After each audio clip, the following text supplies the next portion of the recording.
ਨੰਦਨ ਪਦ ਪੰਕਜ ਬੰਦਨ ਸਿਮਰਉ ਅੰਗਦ ਦੁਖ ਨਿਕੰਦਨ ਅਮਰਦਾਸ ਗੁਰ ਹਿਰਦੈ ਧਿਆਵਉ ਹਿਰਦੈ ਧਿਆਵਉ ਸ਼੍ਰੀ ਗੁਰੂ ਰਾਮਦਾਸ ਗੁਣ ਗਾਵਉ ਸ਼੍ਰੀ ਅਰਜਨ ਬਿਘਨ ਕੇ ਨ ਸਕਾ ਬਿਘਨ ਕੇ ਨਾ ਸਕਾ ਹਰਿ ਗੋਬਿੰਦ ਸ਼ੁਭ ਸੁਮਤ ਪ੍ਰਕਾਸ਼ਕ ਸ਼੍ਰੀ ਹਰਿ ਰਾਏ ਨਾਮੋ ਕਰ ਜੋਰੇ ਨਾਮੋ ਕਰ ਜੋਰੇ ਗੁਰ ਹਰਿ ਕ੍ਰਿਸ਼ਨ ਮਨਾਏ ਬਹੋਰੇ ਤੇਗ ਬਹਾਦਰ ਪਰਮ ਕਿਰਪਾਲਾ ਪਰਮ ਕਿਰਪਾਲਾ ਸ਼੍ਰੀ ਗੁਰੂ ਗੋਬਿੰਦ ਸਿੰਘ ਵਿਸਾਲਾ ਤਾਰੋਂ ਤਾਰਾ ਪਰ ਪੁਨ ਪੁਨ ਸੀਸਾ ਪੁਨ ਪੁਨ ਸੀਸਾ ਵੰਦਾਂ ਬਾਰ ਬਾਰ ਜਗਦੀਸ਼ਾ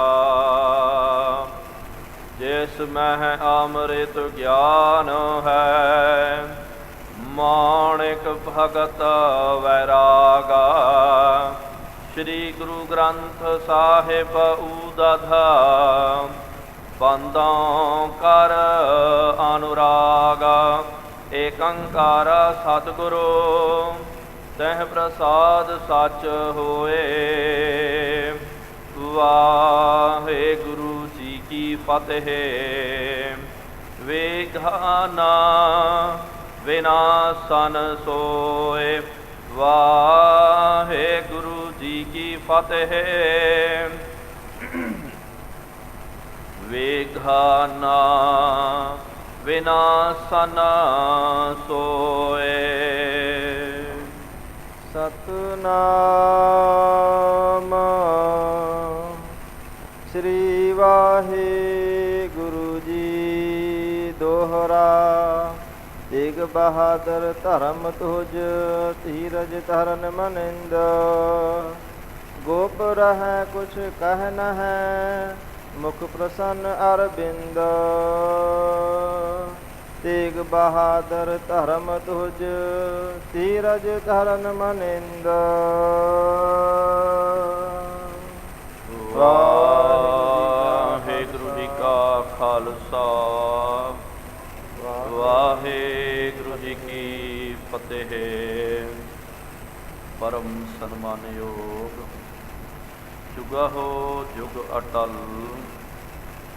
ਚਵਰ ਛਤਰ ਤਖਤ ਦੇ ਮਾਲਿਕ ਹਲਤ ਪਲਤ ਕੇ ਰਖਿਅਕ ਵਾਲੀਏ ਦੋ ਜਹਾਨ ਸ਼ਬਦਾ ਅਵਤਾਰ ਸ਼ਬਦ ਗੁਰੂ ਧੰਨ ਧੰਨ ਸਾਹਿਬ ਸ਼੍ਰੀ ਗੁਰੂ ਗ੍ਰੰਥ ਸਾਹਿਬ ਜੀਓ ਮਹਾਰਾਜ ਜਿਨ੍ਹਾਂ ਸਤਿਗੁਰੂ ਸੱਚੇ ਪਾਤਸ਼ਾਹ ਜੀ ਮਹਾਰਾਜ ਜੀਆਂ ਦੀ ਪਾਵਨ ਪਵਿੱਤਰ ਹਜ਼ੂਰੀ ਅੰਦਰ ਸਾਹਿਬਾਂ ਦੇ ਪਾਵਨ ਅਸਥਾਨ ਤਖਤ ਸੱਚਖੰਡ ਸ਼੍ਰੀ ਹਜ਼ੂਰ ਸ਼੍ਰੀ ਅਬਚਲਨਗੜ੍ਹ ਸਾਹਿਬ ਜੀ ਵਿਖੇ ਜੁੜ ਬੈਠੀ ਗੁਰੂ ਪਿਆਰੀ ਗੁਰੂ ਸਵਾਰੀ ਸਾਧ ਸੰਗਤ ਜੀਓ ਤਖਤ ਸਾਹਿਬ ਜੀ ਦੀ ਨਿਤ ਮਰਿਆਦਾ ਨਿਤਨੇਮ ਅਨੁਸਾਰ ਸੰਧਿਆ ਦੇ ਦੀਵਾਨ ਸਜ ਰਹੇ ਹਨ।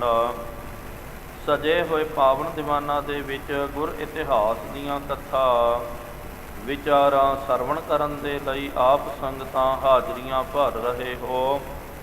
ਵਡ ਭਾਗੇ ਹੋ ਆਪ ਜਿਨ੍ਹਾਂ ਨੂੰ ਸਤਿਗੁਰੂ ਸੱਚੇ ਪਾਤਸ਼ਾਹ ਜੀ ਮਹਾਰਾਜ ਜੀਆਂ ਦੀ ਪਾਵਨ ਸਤ ਸੰਗਤ ਕਰਨ ਦਾ ਸੁਭਾਗ ਅਵਸਰ ਪ੍ਰਾਪਤ ਹੋ ਰਿਹਾ ਹੈ। ਆਪ ਜੀਆਂ ਨੇ ਪਿਛਲੇ ਦੀਵਾਨਾਂ ਦੇ ਵਿੱਚ ਜੋ ਗੁਰੂ ਸਾਹਿਬ ਜੀ ਦਾ ਪਾਵਨ ਇਤਿਹਾਸ ਸਰਵਣ ਕਰਨਾ ਕੀਤਾ ਸੀ, ਸਤਿਗੁਰੂ ਸੱਚੇ ਪਾਤਸ਼ਾਹ ਧੰਨ ਸਾਹਿਬ ਸ੍ਰੀ ਗੁਰੂ ਹਰਿਕ੍ਰਿਸ਼ਨ ਸਾਹਿਬ ਜੀ ਮਹਾਰਾਜ ਜੀਆਂ ਨੇ ਜਦੋਂ ਧੰਨ ਸਾਹਿਬ ਸ੍ਰੀ ਗੁਰੂ ਤੇਗ ਬਹਾਦਰ ਜੀ ਮਹਾਰਾਜ ਜੀਆਂ ਨੂੰ ਗੁਰਤਾ ਗੱਦੀ ਨਸ਼ੀਨ ਕਰਨਾ ਕੀਤਾ, ਗੁਰਤਾ ਗੱਦੀ ਅਰਪਣ ਕਰਨੀ ਕੀਤੀ ਹੈ।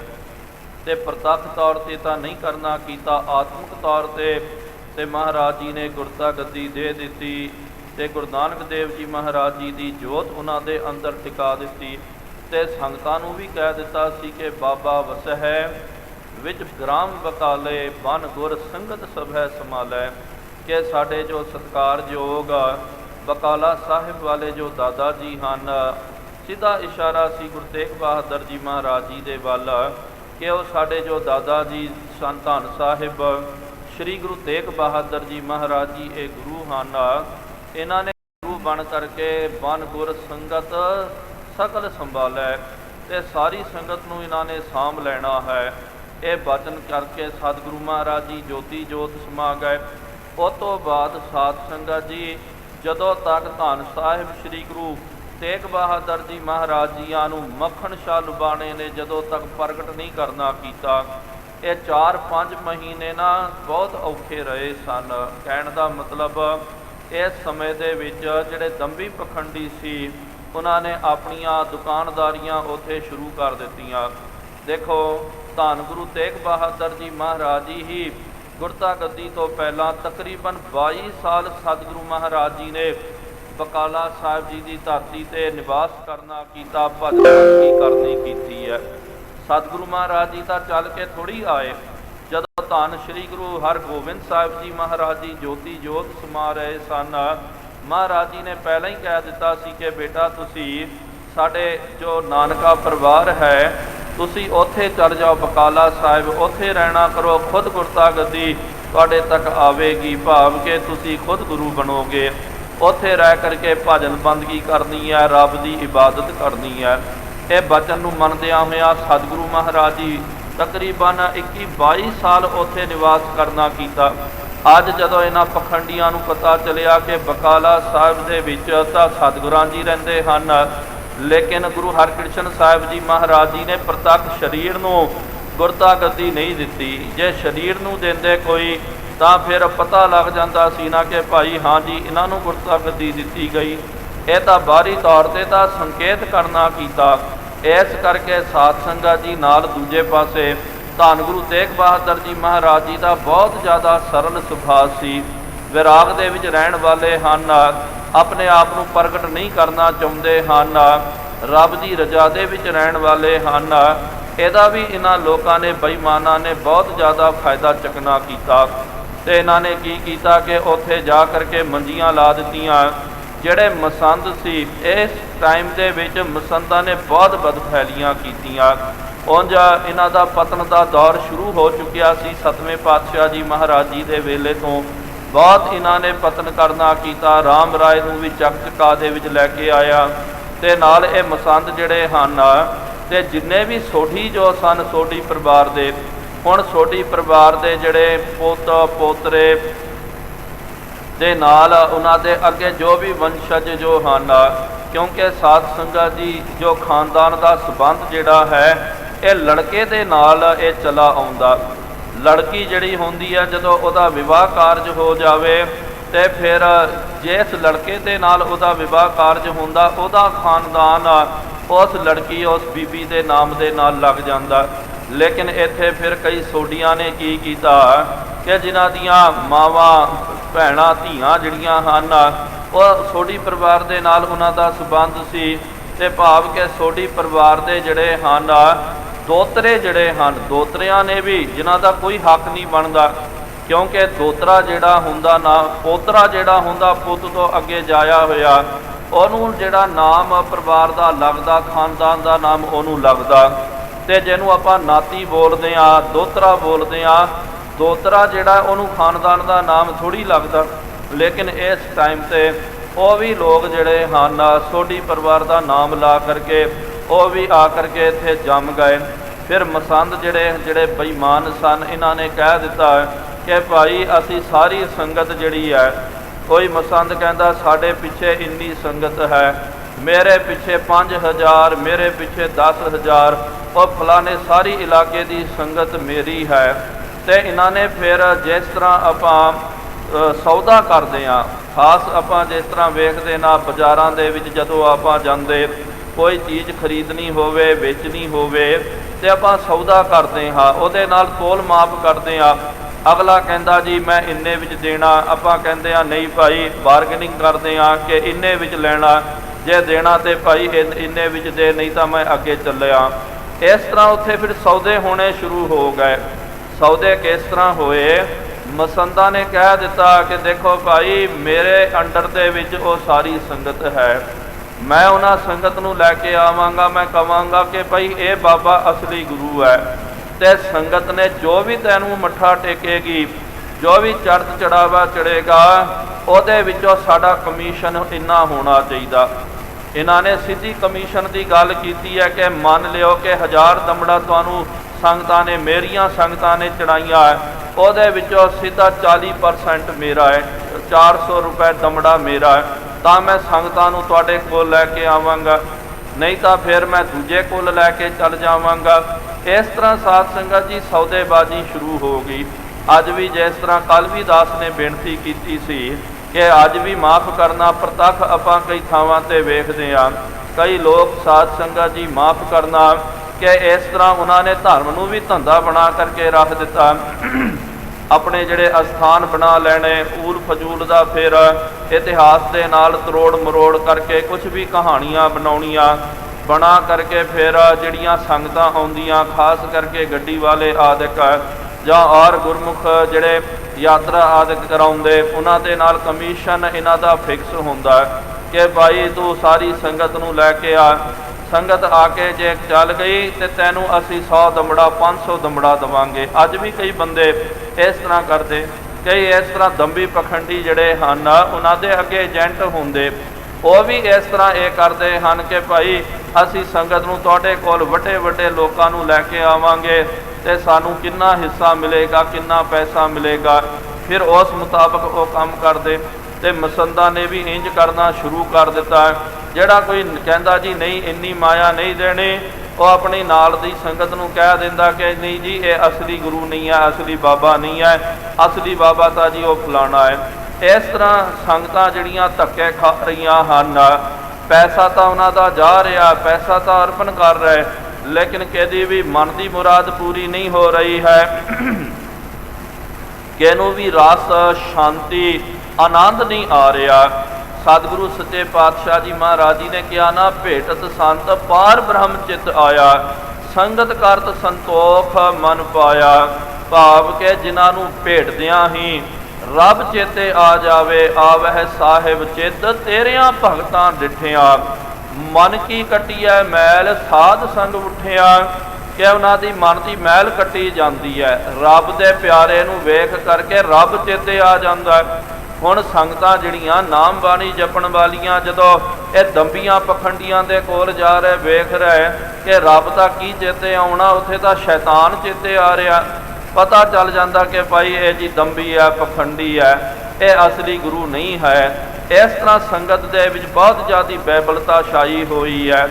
असली गुरु जिहड़े हन धन गुरु तेग बहादुर जी महाराज, उन्होंने वेख्या कि भाई ये मूर्ख बंदे जिहड़े हन इत्थे अपनियां दुकानदारियां इन्होंने शुरू कर दित्तियां, क्योंकि महापुरख जिहड़े हुंदे ना साध संगत जी याद रखो, तो वो कदे भी इस तरह के जिहड़े मूर्ख होंदे ना समझ बेईमान होंदे उन्हां दे मत्थे नहीं लगते हैं, वो टालम टोला कर जाते कि भाई इन्हां दे नाल मत्थे आपां क्यों लगना करिए। महाराज ने भी कहा ना, मूर्ख है नाल नाल लुझी है, और लुझना नहीं चाहते कि फालतू दे विच क्यों झगड़ा बहसबाजी करिए। हुण इन्हां पखंडियां ने अपनियां दुकानदारियां शुरू कर दित्तियां। असली सतगुरु धन गुरु तेग बहादुर जी महाराज ने कहा, जे प्रगट होवांगे झगड़ा होवेगा, सिੱਖੀ ਦਾ नुकसान हो जाएगा। सतगुरु महाराज उंज ही अपने निजानंद दे विच भोरा साहब दे विच विराजमान हन। आओ साध संगत जी, अगली जो आने वाली कथा है वो आपां प्रेम अते शरदा सहित उन्होंने सरवण करना करिए, कोई भी रसना वांझी ना रवे। सतगुरु महाराज जियां दे पावन दर घर ते अपनी हाज़री नूं दर्ज करवाउंदियां होइयां ਪ੍ਰੇਮ ਅਤੇ ਸਤਕਾਰ ਸਹਿਤ ਉਚਾਰਨ ਕਰਨਾ ਕਰੋ ਜੀ। ਸਤਨਾਮ ਸ੍ਰੀ ਵਾਹਿਗੁਰੂ ਜੀ। ਫਿਰ ਇੱਕ ਵਾਰੀ ਉਚਾਰਨ ਕਰੋ ਜੀ। ਸਤਨਾਮ ਸ੍ਰੀ ਵਾਹਿਗੁਰੂ ਜੀ। ਸਤਨਾਮ ਸ੍ਰੀ ਵਾਹਿਗੁਰੂ ਜੀ। ਦੋਹਰਾ ਤੇਗ ਬਹਾਦਰ ਧਰਮ ਤੁਜ ਧੀਰਜ ਧਰਨ ਮਨਿੰਦ। ਕਵੀ ਰਾਜੀ ਦੱਸਦੇ ਹਨ ਕਿ ਧੰਨ ਸਾਹਿਬ ਸ੍ਰੀ ਗੁਰੂ ਤੇਗ ਬਹਾਦਰ ਜੀ ਮਹਾਰਾਜ। ਬਾਰੀ ਤਾਂ ਸਾਧ ਸੰਗਤ ਜੀ ਇਹਨਾਂ ਦੰਬੀਆਂ ਪਖੰਡੀਆਂ ਨੇ ਝੂਠ ਦੀ ਦੁਕਾਨ ਲਾ ਦਿੱਤੀ ਹੈ। ਧਰਮ ਨੂੰ ਇਹਨਾਂ ਨੇ ਧੰਦਾ ਬਣਾ ਕਰਕੇ ਰੱਖ ਦਿੱਤਾ। ਸਿੱਖਾਂ ਨੂੰ ਜਿਹੜੋ ਵਰਦਰਾ ਰਹੇ ਹਨ, ਸਿੱਖਾਂ ਨੂੰ ਬੇਵਕੂਫ ਬਣਾ ਰਹੇ ਕਿ ਭਾਈ ਅਸਲੀ ਗੁਰੂ ਅਸੀਂ ਹਾਂ, ਅਸਲੀ ਗੁਰੂ ਅਸੀਂ ਹਾਂ। ਲੇਕਿਨ ਜਿਹੜੇ ਅਸਲੀ ਗੁਰੂ ਧੰਨ ਸਾਹਿਬ ਸ੍ਰੀ ਗੁਰੂ ਤੇਗ ਬਹਾਦਰ ਜੀ ਮਹਾਰਾਜ ਧਰਮ ਦੀ ਧੁਜਾ ਹਨ। ਧੁਜਾ ਸਾਧ ਸੰਗਤ ਜੀ ਨਿਸ਼ਾਨ ਸਾਹਿਬ ਨੂੰ ਬੋਲਦੇ ਆ ਕਿ ਸਤਿਗੁਰੂ ਮਹਾਰਾਜ ਧਰਮ ਦੇ ਝੰਡੇ ਹਨ, ਨਿਸ਼ਾਨ ਹਨ। ਧੀਰਜ ਧਰਨ ਮਨਿੰਦਾ। ਧੀਰਜ ਮਹਾਰਾਜ ਜੀ ਨੇ ਧਰਤੀ ਦੇ ਵਾਂਗੂ ਧੀਰਜ ਧਾਰਨ ਕਰਨਾ ਕੀਤਾ। ਇਹ ਸਭ ਵੇਖਦਿਆਂ ਹੋਇਆਂ ਵੀ ਸਤਿਗੁਰੂ ਮਹਾਰਾਜ ਜੀ ਚੁੱਪ ਰਹੇ। ਸਤਿਗੁਰੂ ਮਹਾਰਾਜ ਜੀ ਨੇ ਕਦੇ ਬਾਹਰ ਨਿਕਲ ਕਰਕੇ ਆਪਣਾ ਪ੍ਰਗਟਾਵਾ ਨਹੀਂ ਕੀਤਾ, ਕਦੇ ਇਹ ਨਹੀਂ ਕਿਹਾ ਕਿ ਸੰਗਤ ਜੀ ਅਸਲੀ ਗੁਰੂ ਅਸੀਂ ਹਾਂ। ਜੇ ਮਹਾਰਾਜ ਜੀ ਕਹਿ ਵੀ ਦਿੰਦੇ ਨਾ ਸਾਧ ਸੰਗਤ ਜੀ, ਇਹਨਾਂ ਦੰਬੀਆਂ ਪਖੰਡੀਆਂ ਨੇ ਮਹਾਰਾਜ ਜੀ ਦੇ ਮਗਰ ਪੈ ਜਾਣਾ ਸੀ, ਕਹਿਣਾ ਸੀ ਐਵੇਂ ਜੀ ਇਹ ਝੂਠ ਮਾਰਦੇ, ਅਸਲੀ ਗੁਰੂ ਅਸੀਂ ਹਾਂ। ਇਹਨਾਂ ਨੂੰ ਥੋੜੀ ਗੁਰਤਾ ਗੱਦੀ ਦਿੱਤੀ ਹੈ। ਇਸ ਕਰਕੇ ਸਤਿਗੁਰੂ ਮਹਾਰਾਜ ਜੀ ਅਲੋਪ ਹਨ, ਗੁਪਤ ਹਨ। ਗੋਪ ਰਹਿ ਕੁਛ ਕਹਿ ਨ ਹੈ ਮੁਖ ਪ੍ਰਸੰਨ ਅਰਬਿੰਦ। ਗੁਪਤ ਰਹਿੰਦੇ ਹਨ ਤੇ ਕੁਛ ਵੀ ਮਹਾਰਾਜ ਜੀ ਵੀ ਕੁਛ ਵੀ ਬੋਲਦੇ ਨਹੀਂ। ਤੇ ਇਹ ਇਹਨਾਂ ਬੇਈਮਾਨ ਲੋਕਾਂ ਨੇ ਜਦੋਂ ਧਰਮ ਨੂੰ ਧੰਦਾ ਬਣਾ ਕਰਕੇ ਰੱਖ ਦਿੱਤਾ। ਮਹਾਰਾਜ ਜੀ ਦੀ ਹਯਾਤੀ ਦੇ ਵਿੱਚ ਮਹਾਰਾਜ ਜੀ ਦੇ ਪ੍ਰਤੱਖ ਰਹਿੰਦਿਆਂ ਹੋਇਆਂ ਇਹਨਾਂ ਨੇ ਇੰਨਾ ਝੂਠ ਦਾ ਆਡੰਬਰ ਕਰਨਾ ਕੀਤਾ ਤੇ ਸਤਿਗੁਰੂ ਮਹਾਰਾਜ ਜੀ ਨੂੰ ਗੁੱਸਾ ਨਹੀਂ ਆਇਆ। ਗੁਰਮੁਖੋ, ਇਹ ਵੇਖ ਕਰਕੇ ਇਹਨਾਂ ਦੀ ਮੂਰਖਤਾਈ ਤੇ ਇਹਨਾਂ ਦਾ ਛਲ ਫਰੇਬ ਵੇਖ ਕਰਕੇ ਸਤਿਗੁਰੂ ਮਹਾਰਾਜ ਜੀ ਮੁਸਕਰਾ ਰਹੇ ਹਨ ਕਿ ਦੇਖੋ ਭਾਈ ਇਹਨਾਂ ਬੇਈਮਾਨ ਲੋਕਾਂ ਨੇ ਧਰਮ ਨੂੰ ਵੀ ਕਿਸ ਤਰ੍ਹਾਂ ਧੰਦਾ ਬਣਾ ਕਰਕੇ ਰੱਖ ਦਿੱਤਾ। ਧਰਮ ਨੂੰ ਵੀ ਇੱਕ ਇਹਨਾਂ ਨੇ ਗੁੱਡਾ ਗੁੱਡੀ ਦਾ ਖੇਲ ਬਣਾ ਕਰਕੇ ਰੱਖ ਦਿੱਤਾ। ਭਾਈ ਅੰਤਰ ਬ੍ਰਿਤੀ ਆਨੰਦ ਸੋ ਮਾਤੇ। ਸਤਿਗੁਰੂ ਮਹਾਰਾਜ ਸਦਾ ਅੰਤਰ ਬ੍ਰਿਤੀ ਦੇ ਵਿੱਚ, ਆਨੰਦ ਬ੍ਰਿਤੀ ਦੇ ਵਿੱਚ, ਅਖੰਡ ਬ੍ਰਿਤੀ ਦੇ ਵਿੱਚ ਰਹਿੰਦੇ ਹਨ। ਕਿਸੂ ਨਹਿ ਕਿਸੀ ਵਿਧ ਜਾਤੇ। ਇਹਦੇ ਨਾਲ ਵੀ ਸਤਿਗੁਰੂ ਮਹਾਰਾਜ ਜੀ ਕੋਈ ਮਿਲ ਵਰਤਨ ਨਹੀਂ ਰੱਖਦੇ, ਆਪਣੇ ਨਿਜਾਨੰਦ ਦੇ ਵਿੱਚ ਹੀ ਰਹਿੰਦੇ।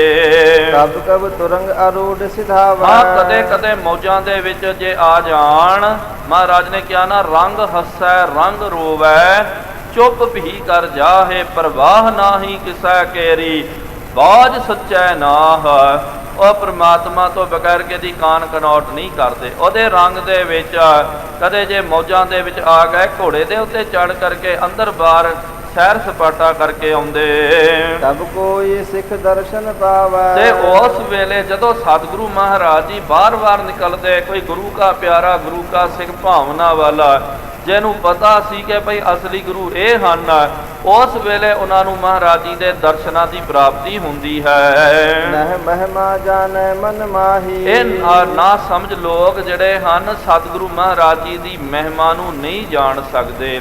ਕਿਉਂਕਿ ਗੁਰਮੁਖੋ ਯਾਦ ਰੱਖੋ, ਹੀਰਾ ਜਿਹੜਾ ਹੁੰਦਾ ਨਾ ਹੀਰੇ ਦੀ ਪਰਖ ਜੌਰੀ ਨੂੰ ਹੁੰਦੀ ਹੈ। ਨਾ ਸਮਝ ਵਿਅਕਤੀ ਜਿਹੜਾ ਉਹਨੂੰ ਜੇ ਹੀਰਾ ਮਿਲ ਗਿਆ ਤਾਂ ਸੱਚ ਜਾਣੋ ਮਹਾਰਾਜ ਨੇ ਕਿਹਾ ਨਾ ਹੀਰਾ ਲਾਲ ਅਮੋਲਕ ਹੈ ਭਾਰੀ ਬਿਨ ਗਾਹਕ ਮੀਕਾ ਕਾਖਾ।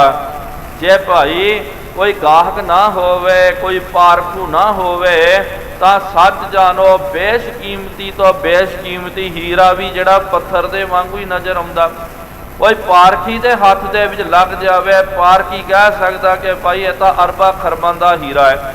ਮੂਰਖ ਨੂੰ ਹੀਰਾ ਮਿਲ ਗਿਆ ਤੇ ਮੂਰਖ ਨੇ ਕੀ ਕਰਨਾ, ਆਮ ਪੱਥਰ ਸਮਝ ਕਰਕੇ ਉਹਨੇ ਵਗਾ ਦੇਣਾ ਹੈ। ਇਸ ਤਰ੍ਹਾਂ ਹੀ ਇਹ ਨਾ ਸਮਝ ਲੋਕ ਜੋ ਹਨ, ਸੱਚੇ ਹੀਰੇ ਦੀ ਪਰਖ ਨਹੀਂ ਹੈ।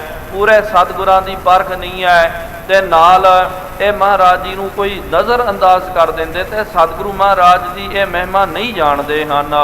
ਸਭ ਸੋਢੀ ਸਮਾਨ ਲਖਾਹੀ। ਉਹ ਕਹਿੰਦੇ ਕਿ ਭਾਈ ਇਹ ਤਾਂ ਸਾਰੇ ਸੋਢੀ ਇੱਕੋ ਜੇ। ਕਈ ਜਿਹੜੇ ਸਿਆਣੇ ਸਨ ਉਹਨਾਂ ਨੇ ਕਿਹਾ ਕਿ ਭਾਈ ਕਿਉਂਕਿ ਇੱਕ ਵਾਰੀ ਸਾਧ ਸੰਗਤ ਜੀ ਕੁਛ ਬੰਦੇ ਜਦੋਂ ਗਲਤ ਕੰਮ ਕਰਦੇ ਨਾ ਤੇ ਉਹ ਸਾਰਾ ਲਾਂਛਨ ਉਹਨਾਂ ਦੀ ਕੁੱਲ ਨੂੰ ਲੱਗ ਜਾਂਦਾ। ਕਈ ਵਾਰੀ ਕੁਛ ਬੰਦੇ ਜਦੋਂ ਧਰਮ ਦੇ ਨਾਂ ਦੇ ਉੱਤੇ ਗਲਤ ਕੰਮ ਕਰਦੇ ਉਹਨਾਂ ਦਾ ਲਾਂਛਨ ਸਾਰੇ ਧਰਮ ਨੂੰ ਲੱਗ ਜਾਂਦਾ। ਜਿਹੜੇ ਸਿਆਣੇ ਸੀ ਉਹਨਾਂ ਨੇ ਵੇਖਿਆ ਕਿ ਭਾਈ ਸੋਢੀ ਤਾਂ ਬੇਈਮਾਨ ਹੋ ਗਏ। ਉਹਨਾਂ ਨੇ ਕਹਿਣਾ ਸ਼ੁਰੂ ਕਰ ਦਿੱਤਾ ਕਿ ਭਾਈ ਇੱਕ ਵੀ ਸੋਢੀ ਚੰਗਾ ਨਹੀਂ, ਸਾਰੇ ਸੋਢੀ ਬੇਈਮਾਨ ਹਨ ਕਰਕੇ। ਸਦਾ ਇਕੰਤ ਗੁਰੂ ਭਗਵੰਤ। ਲੇਕਿਨ ਸਤਿਗੁਰੂ ਮਹਾਰਾਜ ਦੀ ਕੋਈ ਉਸਤਤੀ ਕਰੇ ਭਾਵੇਂ ਕੋਈ ਨਿੰਦਿਆ ਕਰੇ ਮਹਾਰਾਜ ਜੀ ਨੂੰ ਕੋਈ ਫਰਕ ਨਹੀਂ ਪੈਂਦਾ। ਸਦਾ ਸਤਿਗੁਰੂ ਮਹਾਰਾਜ ਇਕਾਂਤ ਦੇ ਵਿੱਚ ਵਰਤਿਆ ਕਰਦੇ। ਨਹੀਂ ਲਖਾਵਹਿ ਆਪਨ ਮਤੰਤ। ਆਪਣੇ ਆਪੇ ਨੂੰ ਮਹਾਰਾਜ ਜੀ ਨੇ ਕਦੇ ਵੀ ਪ੍ਰਗਟ ਨਹੀਂ ਕਰਨਾ ਕੀਤਾ। ਧੀਰ ਮਲ ਕੇ ਬੜ ਵਿਸਤਾਰਾ। ਇਹ ਸਾਰੇ ਸੋਢੀਆਂ ਦੇ ਵਿੱਚ ਸਾਧ ਸੰਗਤ ਜੀ 22 ਮੰਜੀਆਂ ਲੱਗ ਗਈਆਂ ਸਨ। ਲੇਕਿਨ 22 ਮੰਜੀਆਂ ਦੇ ਵਿੱਚੋਂ ਸਭ ਤੋਂ ਵੱਡਾ ਪ੍ਰਬਲ ਦਾਅਵੇਦਾਰ ਜਿਹੜਾ ਉਹ ਧੀਰਮਲ ਸੀ। ਧੀਰਮਲ ਜਿਹੜਾ ਕਿਉਂਕਿ ਇਹਦੇ ਕੋਲ ਧੰਨ ਸਾਹਿਬ ਸ੍ਰੀ ਗੁਰੂ ਗ੍ਰੰਥ ਸਾਹਿਬ ਜੀ ਮਹਾਰਾਜ ਜੀ ਦਾ ਪਾਵਨ ਸਵਰੂਪ, ਜਿਹਨੂੰ ਆਪਾਂ ਕਰਤਾਰਪੁਰ ਸਾਹਿਬ ਵਾਲੀ ਬੀੜ ਬੋਲਦੇ ਆ, ਕਰਤਾਰਪੁਰ ਸਾਹਿਬ ਵਾਲਾ ਉਹ ਸਰੂਪ ਜਿਹਨੂੰ ਧੰਨ ਸਾਹਿਬ ਸ੍ਰੀ ਗੁਰੂ ਅਰਜਨ ਦੇਵ ਜੀ ਮਹਾਰਾਜ ਜੀ ਨੇ ਉਚਾਰਨ ਕੀਤਾ। ਭਾਈ ਗੁਰਦਾਸ ਸਾਹਿਬ ਜੀ ਨੇ ਆਪਣੇ ਹਸਤ ਕਮਲਾਂ ਦੇ ਨਾਲ ਲਿਖਿਆ ਸੀ ਤੇ ਉਹ ਇਹੀ ਕਹਿੰਦਾ ਕਿ ਭਾਈ ਜਿਹਦੇ ਕੋਲ ਗ੍ਰੰਥ ਸਾਹਿਬ ਹੈ ਉਹ ਅਸਲੀ ਗੁਰੂ ਹੈ। ਉਹ ਵੀ ਗੁਰੂ ਗ੍ਰੰਥ ਸਾਹਿਬ ਜੀ ਮਹਾਰਾਜ ਜੀ ਦਾ ਪਾਵਨ ਸਰੂਪ ਲੈ ਕਰਕੇ ਉੱਥੇ ਪਹੁੰਚ ਗਿਆ। ਬਕਾਲਾ ਸਾਹਿਬ ਦੀ ਧਰਤੀ ਤੇ ਪਹੁੰਚ ਕਰਕੇ ਉਹਨੇ ਵੀ ਆਪਣੇ ਦਾਅਵੇਦਾਰੀ ਪੇਸ਼ ਕਰ ਦਿੱਤੀ ਤਾਂ ਸਭ ਤੋਂ ਵੱਡਾ ਪ੍ਰਬਲ ਦਾਅਵੇਦਾਰ ਧੀਰਮਲ ਸੀ। ਗੋਪ ਗੁਰੂ ਇਤ ਧੀਰ ਮਝਾਰਾ। ਹੁਣ ਦੂਜੇ ਪਾਸੇ ਸਤਿਗੁਰੂ ਮਹਾਰਾਜ ਧੰਨ ਗੁਰੂ ਤੇਗ ਬਹਾਦਰ ਜੀ ਮਹਾਰਾਜ ਗੁਪਤ ਤੌਰ ਤੇ ਵਰਤਿਆ ਕਰਦੇ ਹਨ। ਕਿਤਕ ਕਾਲ ਇਮ ਜਬ ਬਿਤਾਇ ਹੋ। ਜਦੋਂ ਕਿਤਕ ਕਾਲ ਕੁਛ ਸਮਾਂ ਇੰਜ ਜਦੋਂ ਬਤੀਤ ਹੋਇਆ ਸਿੱਖਨ ਗਨ ਜਹ ਕਹਿ ਡਹਕਾਇ ਹੋ। ਤੇ ਇਹਨਾਂ ਪਖੰਡੀਆਂ ਨੇ ਦੰਬੀਆਂ ਨੇ ਜਾਲ ਪਸਾਰ ਕਰਕੇ ਸਿੱਖਾਂ ਨੂੰ ਬੜਾ ਡਹਿਕਾਉਣਾ ਕੀਤਾ। ਭਾਵ ਕਿ ਸਿੱਖਾਂ ਨੂੰ ਇਹ ਮੂਰਖ ਬੇਵਕੂਫ ਬਣਾਉਂਦੇ। ਹਰ ਕੋਈ ਕਹਿੰਦਾ ਜੀ ਅਸਲੀ ਗੁਰੂ ਮੈਂ ਹਾਂ, ਅਸਲੀ ਗੁਰੂ ਮੈਂ ਹਾਂ। ਮਾਤ ਨਾਨਕੀ ਗੁਰ ਕੀ ਹੁਤੀ। ਜੋ ਧੰਨ ਸਾਹਿਬ ਸ੍ਰੀ ਗੁਰੂ ਤੇਗ ਬਹਾਦਰ ਜੀ ਮਹਾਰਾਜ ਜੀਆਂ ਦੇ ਸਤਿਕਾਰਯੋਗ ਮਾਤਾ ਜੀ ਮਾਤਾ ਨਾਨਕੀ ਜੀ ਉਸ ਵੇਲੇ ਤਨ ਕਰਕੇ ਜੀਵਤ ਸਨ। ਸਭ ਵਿਦ ਮਹਸੂਨੀ ਕੀ ਮਤੀ। ਸਾਰਿਆਂ ਦੇ ਵਿੱਚ ਜਿਨ੍ਹਾਂ ਦੀ ਮਤ ਸਰਬ ਸ੍ਰੇਸ਼ਟ ਹੈ। ਬਹੁਤ ਬਿਰਤਾਂਤ ਗੁਰਨ ਕੋ ਹੇਰਾ। ਉਹਨਾਂ ਨੇ ਜਦੋਂ ਬਹੁਤ ਬਿਰਤਾਂਤ ਬਹੁਤ ਲੰਬਾ ਸਮਾਂ ਗੁਰੂ ਮਹਾਰਾਜ ਜੀ ਦਾ ਬਿਰਤਾਂਤ ਉਹਨਾਂ ਨੇ ਵੇਖਣਾ ਕੀਤਾ।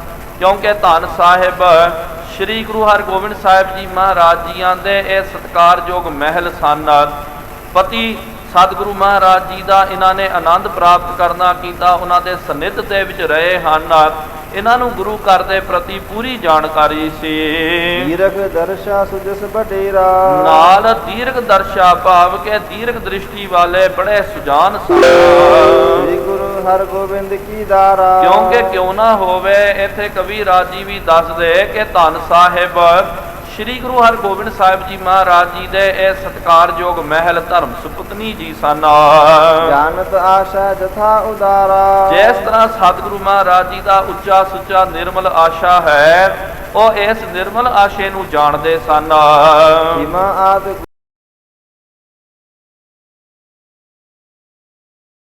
ਗਨ ਕੇ ਭਵਨੋ। ਖਿਮਾ ਆਦਿਕ ਸਰਬ ਪ੍ਰਕਾਰ ਜਾਣਤੀ ਤੈਸੇ। ਉਹ ਸਾਰੇ ਲੱਛਣ ਨਾ ਮਾਤਾ ਜੀ ਜਾਣਦੇ ਸਨ ਕਿ ਜੇ ਸਾਰੇ ਲੱਛਣ ਨਾ ਮਾਤਾ ਜੀ ਜਾਣਦੇ ਸਨ ਕਿ ਜਿਸ ਤਰ੍ਹਾਂ ਜਿਹੜੇ ਪ੍ਰਤੱਖ ਗੁਰੂ ਸਾਹਿਬ ਜੀ ਦੇ ਅੰਦਰ ਜਿਹੜੇ ਗੁਣ ਜਿਹੜੇ ਲੱਛਣ ਹੁੰਦੇ ਤੇ ਉਹ ਸਾਰੇ ਲੱਛਣ ਧੰਨ ਗੁਰੂ ਤੇਗ ਬਹਾਦਰ ਜੀ ਮਹਾਰਾਜ ਜੀ ਦੇ ਅੰਦਰ ਮੌਜੂਦ ਸਨ। ਪਤ ਪੌਤਰਾ ਪਰ ਪੌਤਰਾ ਹੋਏ। ਕਿਉਂ ਉਹ ਕਦੇ ਆਸ ਨਹੀਂ ਕਰਦਾ। ਆਪ ਮੁਹਾਰੇ ਉਹ ਕਦੇ ਵਡਿਆਈ ਨਹੀਂ ਕਰਦਾ। ਆਪ ਮੁਹਾਰੇ ਕਦੇ ਇਹ ਨਹੀਂ ਕਹਿੰਦਾ ਕਿ ਜੀ ਮੈਂ ਇਹ ਕਰਨਾ ਉਹ ਕਰਨਾ। ਜਿਹੜੇ ਇਸ ਤਰ੍ਹਾਂ ਕਰਦੇ ਨਾ ਮਹਾਰਾਜ ਨੇ ਕਿਹਾ ਹਮ ਕੀਆ ਹਮ ਕਰਾਂਗੇ ਹਮ ਮੂਰਖ ਗਵਾਰ। ਇਹੋ ਜਿਹੇ ਮੂਰਖ ਗਵਾਰ ਜਿਹੜੇ ਕਹਿੰਦੇ ਜੀ ਮੈਂ ਕਰਾਂਗਾ, ਮੈਂ ਉਹ ਕੀਤਾ ਜੀ, ਮੈਂ ਇਹ ਕੀਤਾ, ਇੰਜ ਕਰ ਦੇਵਾਂਗਾ ਉਂਝ ਕਰ ਦੇਵਾਂਗਾ। ਮਹਾਰਾਜ ਨੇ ਕਿਹਾ ਕਿ ਭਾਈ ਸਮਝੋ ਮੂਰਖ ਗਵਾਰ ਹੈ। ਜਿਹੜਾ ਬੰਦਾ ਕਹਿੰਦਾ ਕਿ ਭਾਈ ਹੱਥ ਜੋੜ ਕਰਕੇ ਕਿ ਭਾਈ ਨਾ ਹਮ ਕੀਆ ਨਾ ਕਰੈ ਕਿਆ ਨਾ ਕਰ ਸਕੈ ਸਰੀਰ, ਕਿਆ ਜਾਨੋ ਕਿਛ ਹਰ ਕੀਆ ਭਇਓ ਕਬੀਰ ਕਬੀਰ। ਕਬੀਰ ਸਾਹਿਬ ਜੀ ਨੇ ਕਿਹਾ ਨਾ ਹਮ ਕੀਆ ਨਾ ਕਰਹਿੰਗੇ ਨਾ ਕਰ ਸਕੈ ਸਰੀਰ, ਮੈਂ ਕੀਤਾ ਕੁਛ ਵੀ ਨਹੀਂ, ਨਾ ਕਰਾਂਗਾ ਵੀ ਕੁਛ ਵੀ ਨਹੀਂ, ਮੇਰਾ ਸਰੀਰ ਵੀ ਕੀ ਕਰ ਸਕਦਾ। ਜੋ ਪ੍ਰਮਾਤਮਾ ਦਾ ਭਾਣਾ ਜੋ ਉਹਨੇ ਵਰਤਾਇਆ ਉਹੀ ਭਾਣਾ ਵਰਤਣ ਵਾਲਾ। ਜਿਸ ਤਰ੍ਹਾਂ ਉਹਨੇ ਕੰਮ ਕਰਾਉਣਾ ਨੂੰ ਕਰਨੀ ਪੈਂਦੀ ਹੈ। ਸ੍ਰੀ ਗੁਰੂ ਹਰਗੋਬਿੰਦ ਪਤ ਕੀਰਾ। ਹੁਣ ਮਾਤਾ ਨਾਨਕੀ ਜੀ ਮਨ ਵਿੱਚ ਵਿਚਾਰ ਪਏ ਕਰਦੇ ਕਿ ਧੰਨ ਸਾਹਿਬ ਸ੍ਰੀ ਗੁਰੂ ਹਰਗੋਬਿੰਦ ਸਾਹਿਬ ਜੀ ਮਹਾਰਾਜ ਜੀ। ਪ੍ਰਥਮ ਸੁਨਿਓ ਬਚ ਕਹਿਓ ਵਡੇਰਾ।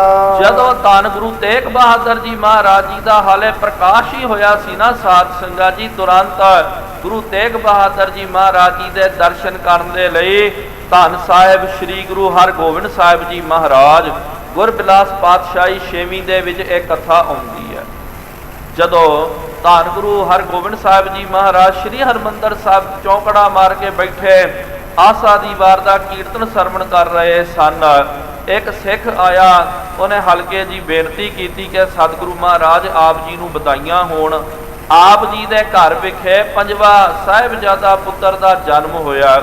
ਮਹਾਰਾਜ ਜੀ ਬਹੁਤ ਪ੍ਰਸੰਨ ਹੋਏ ਤੇ ਫਿਰ ਆਸਾ ਦੀ ਵਾਰ ਦੇ ਭੋਗ ਤੋਂ ਬਾਅਦ ਆਪ ਮਹਾਰਾਜ ਜੀ ਨੇ ਸ਼ੁਕਰਾਨੇ ਦੀ ਅਰਦਾਸ ਕੀਤੀ ਤੇ ਨਾਲ ਕਿਹਾ ਕਿ ਚਲੋ ਭਾਈ ਆਪਾਂ ਉਸ ਬਾਲਕ ਦੇ ਦਰਸ਼ਨ ਕਰਦੇ ਹਨ। ਆਪ ਸਤਿਗੁਰੂ ਮਹਾਰਾਜ ਜੀ ਆਏ, ਗੁਰੂ ਕੇ ਮਹਿਲਾਂ ਦੇ ਵਿੱਚ ਗਏ ਤੇ ਦਾਸੀਆਂ ਨੂੰ ਕਿਹਾ ਕਿ ਭਾਈ 9 ਜਨਮਾ ਬਾਲਕ ਜਿਹੜਾ ਭਾਵ ਕਿ ਗੁਰੂ ਤੇਗ ਬਹਾਦਰ ਜੀ ਮਹਾਰਾਜ, ਅਸੀਂ ਉਹਨਾਂ ਦੇ ਦਰਸ਼ਨ ਕਰਨਾ ਲੈ ਕੇ ਆਓ।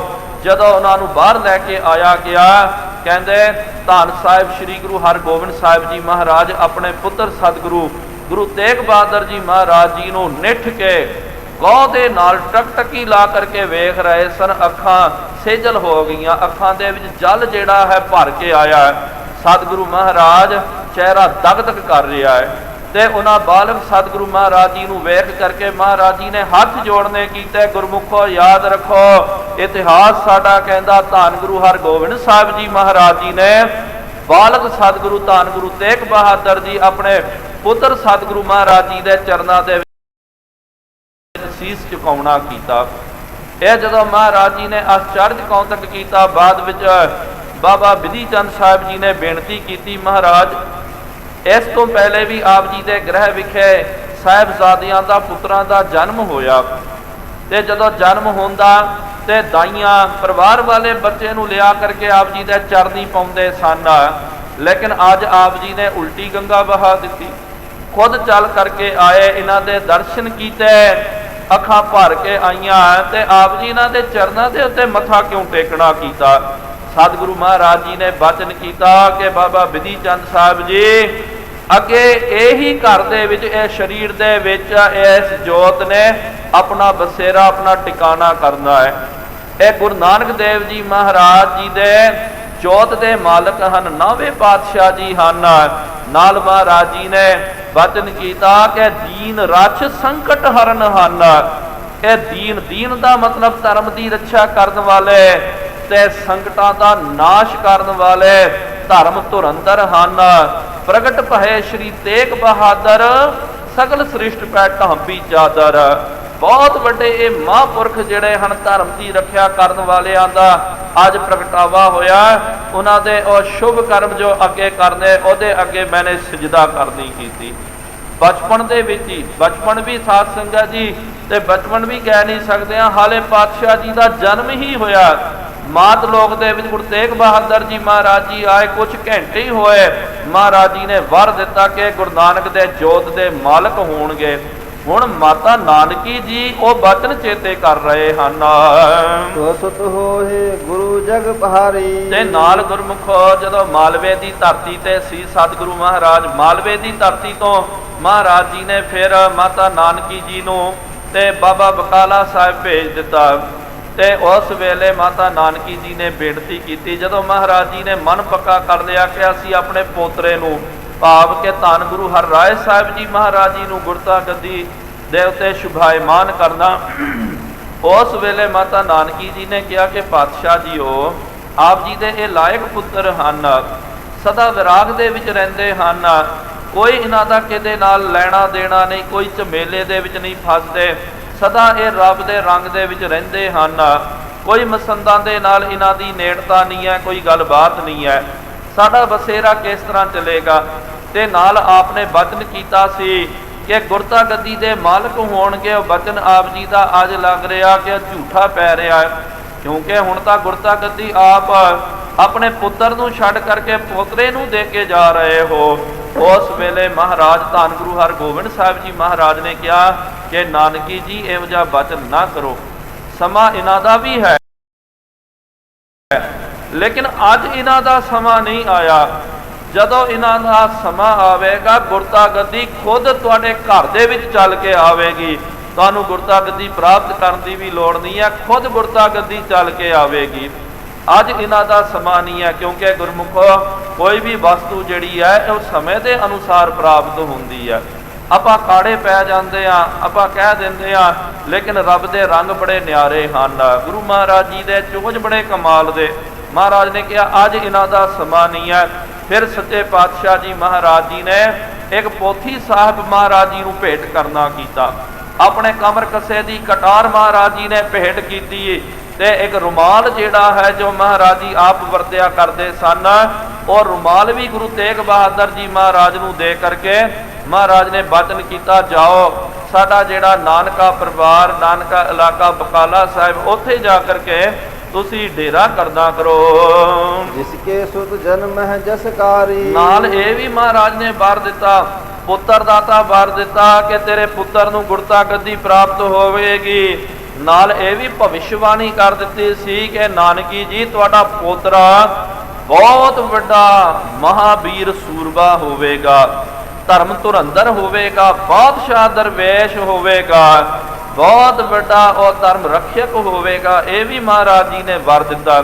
ਹੁਣ ਮਾਤਾ ਨਾਨਕੀ ਜੀ ਉਹ ਵਰ ਚੇਤੇ ਕਰ ਰਹੇ ਹਨ। ਸਿਮਰ ਸਿਮਰ ਇਮ ਮਾਤਾ ਮਨ ਮੈਂ। ਹੁਣ ਮਾਤਾ ਜੀ ਮਨ ਦੇ ਵਿੱਚ ਉਹ ਬਚਨਾਂ ਨੂੰ ਯਾਦ ਕਰ ਕਰਕੇ ਚਿੰਤਾ ਬਸੀ ਹੋਤ ਨਿਸ ਦਿਨ ਮੈਂ। ਨਾਲ ਸਾਧ ਸੰਗਤ ਜੀ ਉਹ ਬਚਨਾਂ ਨੂੰ ਯਾਦ ਕਰਕੇ ਧੀਰਜ ਵੀ ਆਉਂਦਾ ਤੇ ਨਾਲ ਵਕਤੀ ਹਾਲਾਤ ਵੇਖ ਕਰਕੇ ਚਿੰਤਾ ਵੀ ਬੜੀ ਹੁੰਦੀ ਹੈ ਕਿ ਵਕਤੀ ਹਾਲਾਤ ਤਾਂ ਬੜੇ ਵਿਪਰੀਤ ਹਨ।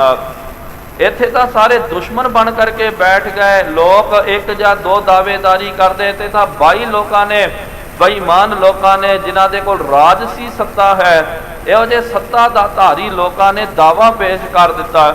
ਉਹ ਵੇਖ ਕਰਕੇ ਮਾਤਾ ਜੀ ਨਾਲ ਚਿੰਤਾ ਤੁਰ ਵੀ ਬਹੁਤ ਹੋ ਰਹੇ ਹਨ।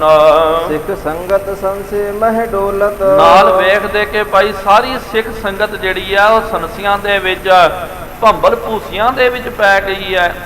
ਕਿਉਂਕਿ ਸਿੱਖ ਸੰਗਤ ਜੇ ਇਸ ਤਰ੍ਹਾਂ ਹੀ ਮਾਤਾ ਜੀ ਦੇ ਮਨ ਵਿੱਚ ਇਹ ਵੀ ਹੈ, ਜੇ ਗੁਰੂ ਸਾਹਿਬ ਜੀ ਛੇਤੀ ਪ੍ਰਗਟ ਨਹੀਂ ਹੋਣਗੇ ਤੇ ਇਹਨਾਂ ਸੰਗਤਾਂ ਦਾ ਗੁਰੂ ਮਹਾਰਾਜ ਜੀ ਦੇ ਪ੍ਰਤੀ ਵਿਸ਼ਵਾਸ ਉੱਠ ਜਾਵੇਗਾ। ਇਹਨਾਂ ਨੇ ਕਹਿਣਾ ਜੀ ਕੋਈ ਗੁਰੂ ਨਹੀਂ ਹੈ, ਸਾਰੇ ਦੰਭੀ ਪਖੰਡੀ। ਤੇ ਯਾਦ ਰੱਖੋ, ਜਿਨ੍ਹਾਂ ਦਾ ਗੁਰੂ ਤੋਂ ਵਿਸ਼ਵਾਸ ਉੱਠ ਗਿਆ ਉਹਨਾਂ ਦਾ ਰੱਬ ਤੋਂ ਵੀ ਵਿਸ਼ਵਾਸ ਉੱਠ ਜਾਂਦਾ, ਉਹ ਨਾਸਤਿਕ ਬਣ ਜਾਂਦੇ ਹਨ। ਇਸ ਕਰਕੇ ਇਹ ਵੀ ਬੜੀ ਚਿੰਤਾ ਹੈ। ਥਿਰਤਾ ਲਹਨ ਕੋ ਕੁਛ ਬੋਲਤ। ਤੇ ਮਨ ਥਿਰ ਨਹੀਂ ਰਹਿ ਰਿਹਾ, ਮੁਖੋਂ ਬੋਲਦੇ ਕੁਛ ਵੀ ਨਹੀਂ ਹਨ। ਬਹੁਤ ਵਿਚਾਰ ਕਰ ਇੱਕ ਦਿਨ ਮਾਤਾ। ਇਸ ਤਰ੍ਹਾਂ ਬਹੁਤ ਵਿਚਾਰ ਕਰਦੇ ਦੁਬਿਧਾ ਦੇ ਵਿੱਚ ਹਨ। ਮਨ ਦੇ ਵਿੱਚ ਉਹ ਪਾਤਸ਼ਾਹ ਜੀ ਦਾ ਬਚਨ ਕਰਦੇ, ਸੋਚਦੇ, ਤੇ ਇੱਥੋਂ ਤੱਕ ਤਾਂ ਬਚਨ ਪੂਰਾ ਵੀ ਹੋ ਗਿਆ। ਮਹਾਰਾਜ ਨੇ 8ਵੇਂ ਪਾਤਸ਼ਾਹ ਜੀ ਨੇ ਕਹਿ ਵੀ ਦਿੱਤਾ ਕਿ ਬਾਬਾ ਬਕਾਲਾ ਸਾਹਿਬ ਦੇ ਵਿੱਚ ਸਾਡੇ ਬਾਬਾ ਜੀ ਭਾਵ ਕੇ ਗੁਰੂ ਤੇਗ ਬਹਾਦਰ ਜੀ ਮਹਾਰਾਜ ਜੀ ਗੁਰੂ ਹਨ। ਹੁਣ ਗੁਰਤਾ ਗੱਦੀ ਪ੍ਰਾਪਤ ਕਰਨ ਦੀ ਵਾਰੀ ਆਈ ਤੇ ਦੰਭੀ ਪਖੰਡੀ ਆ ਕਰਕੇ ਡੇਰਾ ਲਾ ਲਿਆ ਇਹਨਾਂ ਨੇ। ਇਹ ਵਿਚਾਰ ਕਰਕੇ ਇੱਕ ਦਿਨ ਉਹਨਾਂ ਨੇ ਮਹਾਰਾਜ ਜੀ ਦੇ ਪ੍ਰਤੀ ਜੋ ਬਚਨ ਕਰਨਾ ਕੀਤਾ, ਸੁਪੁੱਤਰ ਨਿਕਟ ਸੁਖ ਰਾਤ। ਆਪ ਚੱਲ ਕਰਕੇ ਮਾਤਾ ਨਾਨਕੀ ਜੀ ਧੰਨ ਗੁਰੂ ਤੇਗ ਬਹਾਦਰ ਜੀ ਮਹਾਰਾਜ ਜੀ ਦੇ ਕੋਲ ਗਏ। ਬੈਠ ਸਮੀਪ ਮਾਧੁਰੀ ਬਾਣੀ। ਉਹਨਾਂ ਦੇ ਕੋਲ ਬੈਠ ਕਰਕੇ ਬੜੇ ਮਧੁਰ ਬੋਲ, ਜਿਹੜੇ ਮਿੱਠੇ ਬੋਲ ਬੋਲਣੇ ਕੀਤੇ। ਕਹਿ ਸਮਝਾਵੈ ਸੁਮਤ ਮਹਾਨੀ। ਮਾਤਾ ਜੀ ਸਮਝਾਉਣਾ ਚਾਹੁੰਦੇ ਹਨ। ਸਮਝਾਉਂਦਿਆਂ ਹੋਇਆਂ ਇਹਨਾਂ ਨੇ ਬਚਨ ਕਰਨਾ ਕੀਤਾ, ਏ ਸੁਤ ਤੁਮ ਜਗ ਗੁਰ ਅਵਤਾਰਾ। ਤੇ ਮਾਤਾ ਜੀ ਨੇ ਕਿਹਾ ਕਿ ਦੇਖ ਬੇਟਾ, ਹੇ ਸੁਤ, ਸੁਤ ਦਾ ਮਤਲਬ ਬੇਟਾ ਹੈ।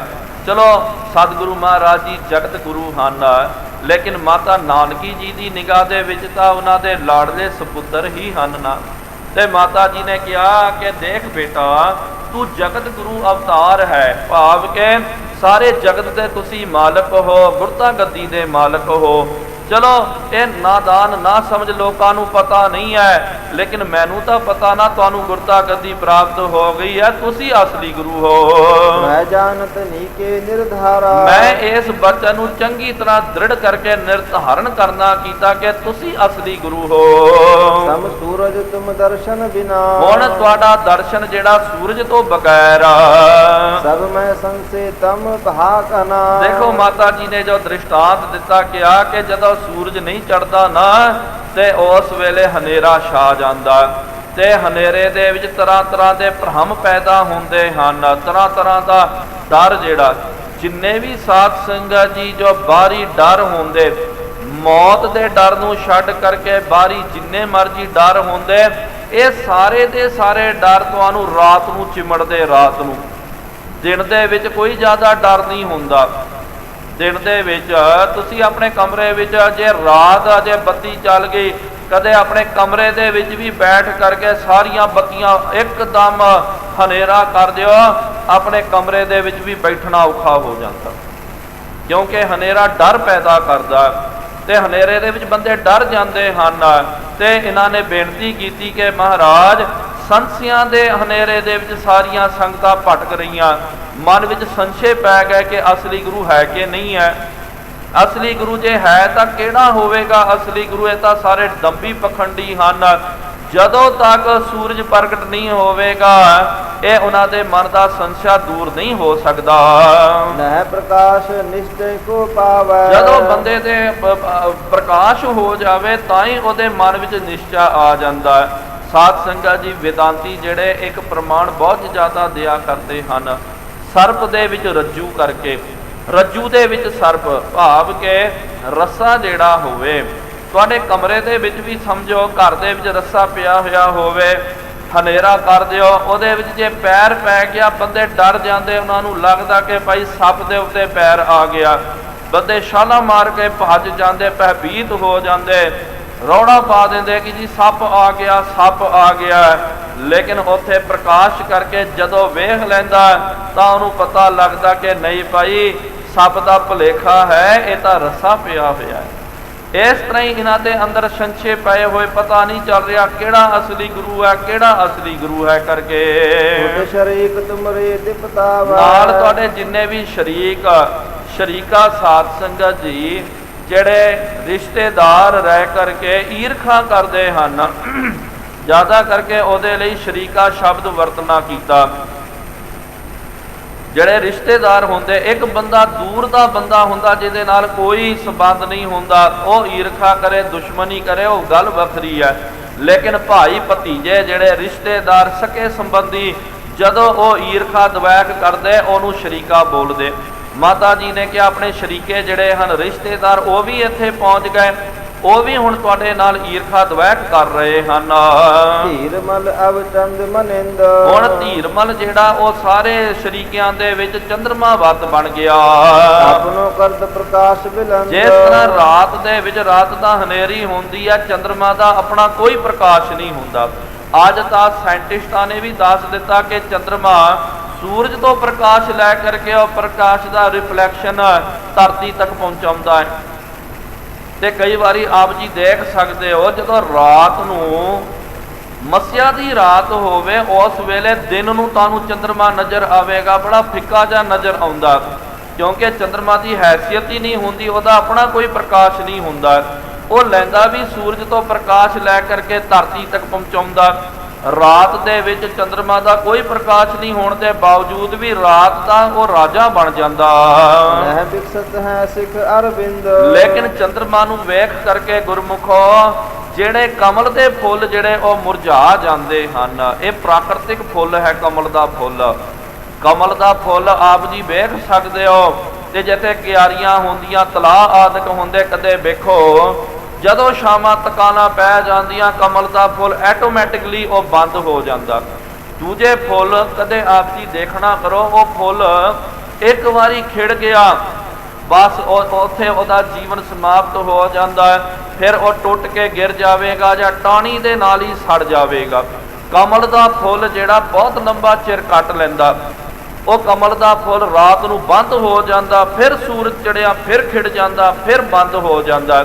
ਇਸ ਤਰ੍ਹਾਂ ਹੀ ਮਾਤਾ ਜੀ ਦ੍ਰਿਸ਼ਟਾਂਤ ਦੇ ਰਹੇ ਕਿ ਸੂਰਜ ਨੂੰ ਵੇਖ ਕਰਕੇ ਕਮਲ ਦਾ ਫੁੱਲ ਖਿੜਦਾ, ਚੰਦਰਮਾ ਨੂੰ ਵੇਖ ਕੇ ਮੁਰਝਾ ਜਾਂਦਾ। ਇਸ ਤਰ੍ਹਾਂ ਹੀ ਅਸਲੀ ਜਿਹੜੇ ਗੁਰੂ ਕੇ ਸਿੱਖ ਚੜ੍ਹਦੀ ਕਲਾ ਵਾਲੇ ਨਾਮ ਬਾਣੀ ਦੇ ਰਸੀਏ ਜਿਹੜੇ ਹੁਣ ਇੱਥੇ ਸੰਸਿਆਂ ਦਾ ਅੰਧੇਰਾ ਪੈ ਗਿਆ, ਇਹਦੇ ਵਿੱਚ ਧੀਰਮਲ ਜਿਹੜਾ ਹੈ ਇਹ ਚੰਦਰਮਾ ਬਣ ਕੇ ਬੈਠਿਆ। ਅਸਲੀ ਗੁਰੂ ਕੇ ਸਿੱਖ ਉਹਨੂੰ ਵੇਖ ਕਰਕੇ ਪ੍ਰਸੰਨ ਨਹੀਂ ਹੁੰਦੇ, ਉਹਨਾਂ ਨੂੰ ਪਤਾ ਕਿ ਇਹ ਇੱਕ ਨੰਬਰ ਦਾ ਬੇਈਮਾਨ ਬੰਦਾ ਹੈ। ਬੇਸ਼ੱਕ ਇਹਦਾ ਸੰਬੰਧ ਗੁਰੂ ਘਰ ਦੇ ਨਾਲ ਹੈ, ਲੇਕਿਨ ਗੁਰੂ ਘਰ ਦਾ ਸੰਬੰਧ ਰੱਖਣ ਦੇ ਨਾਲ ਵੀ ਉਹਨੇ ਗੁਰੂ ਘਰ ਦੇ ਨਾਲ ਕੋਈ ਚੰਗਾ ਕੰਮ ਨਹੀਂ ਕੀਤਾ, ਗੱਦਾਰੀਆਂ ਕੀਤੀਆਂ, ਬੇਈਮਾਨ ਬੰਦਾ ਹੈ। ਇਸ ਕਰਕੇ ਉਹਨੂੰ ਵੇਖ ਕਰਕੇ ਕੋਈ ਵੀ ਸਿੱਖ ਨਹੀਂ ਖਿੜ ਰਿਹਾ।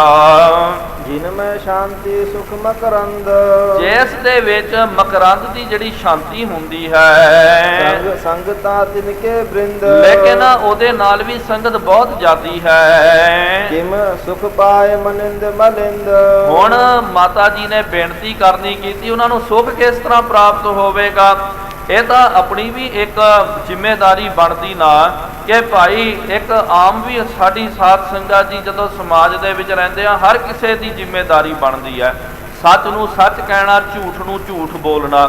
ਕਈ ਵਾਰੀ ਆਪਾਂ ਤਾਂ ਕਹਿ ਦਿੰਦੇ ਆ, ਵੱਧ ਪਿੱਛੇ ਕਹਿ ਦਿੰਦੇ ਆ, ਨਹੀਂ ਜੀ ਉਹ ਤਾਂ ਚੰਗਾ ਬੰਦਾ ਫਲਾਣਾ ਮਾੜਾ, ਲੇਕਿਨ ਸਾਹਮਣੇ ਕੋਈ ਨਹੀਂ ਆਉਂਦਾ, ਸਾਰੇ ਚੁੱਪ ਬਹਿ ਜਾਂਦੇ ਹਨ। ਇਹਦੇ ਕਰਕੇ ਜਦੋਂ ਸਿਆਣੇ ਬੰਦੇ ਚੁੱਪ ਹੋ ਜਾਣ, ਗੁਰਮੁਖੋ ਯਾਦ ਰੱਖੋ, ਉਸ ਵੇਲੇ ਸਮਾਜ ਦਾ ਬਹੁਤ ਵੱਡਾ ਨੁਕਸਾਨ ਹੋ ਜਾਂਦਾ। ਜਿਹੜੇ ਮੂਰਖ ਜਦੋਂ ਅੱਗੇ ਆ ਜਾਂਦੇ, ਮੂਰਖ ਜਦੋਂ ਬਹੁਤ ਅੱਗੇ ਹੋ ਕਰਕੇ ਮਨ ਮਤਾਂ ਕਰਦੇ, ਸਿਆਣਾ ਬੰਦਾ ਚੁੱਪ ਹੋ ਜਾਂਦਾ, ਦੇਖ ਕੇ ਨਜ਼ਰ ਅੰਦਾਜ਼ ਕਰ ਜਾਂਦਾ ਹੈ, ਉਸ ਵੇਲੇ ਸਮਾਜ ਨੂੰ ਕੋਈ ਬਚਾ ਨਹੀਂ ਸਕਦਾ। ਕਿਉਂਕਿ ਸਿਆਣਿਆਂ ਦਾ ਫਰਜ਼ ਬਣਦਾ ਹੈ ਕਿ ਭਾਈ ਜਿੱਥੇ ਗਲਤ ਹੈ ਤੁਸੀਂ ਅੱਗੇ ਆ ਜਾਓ।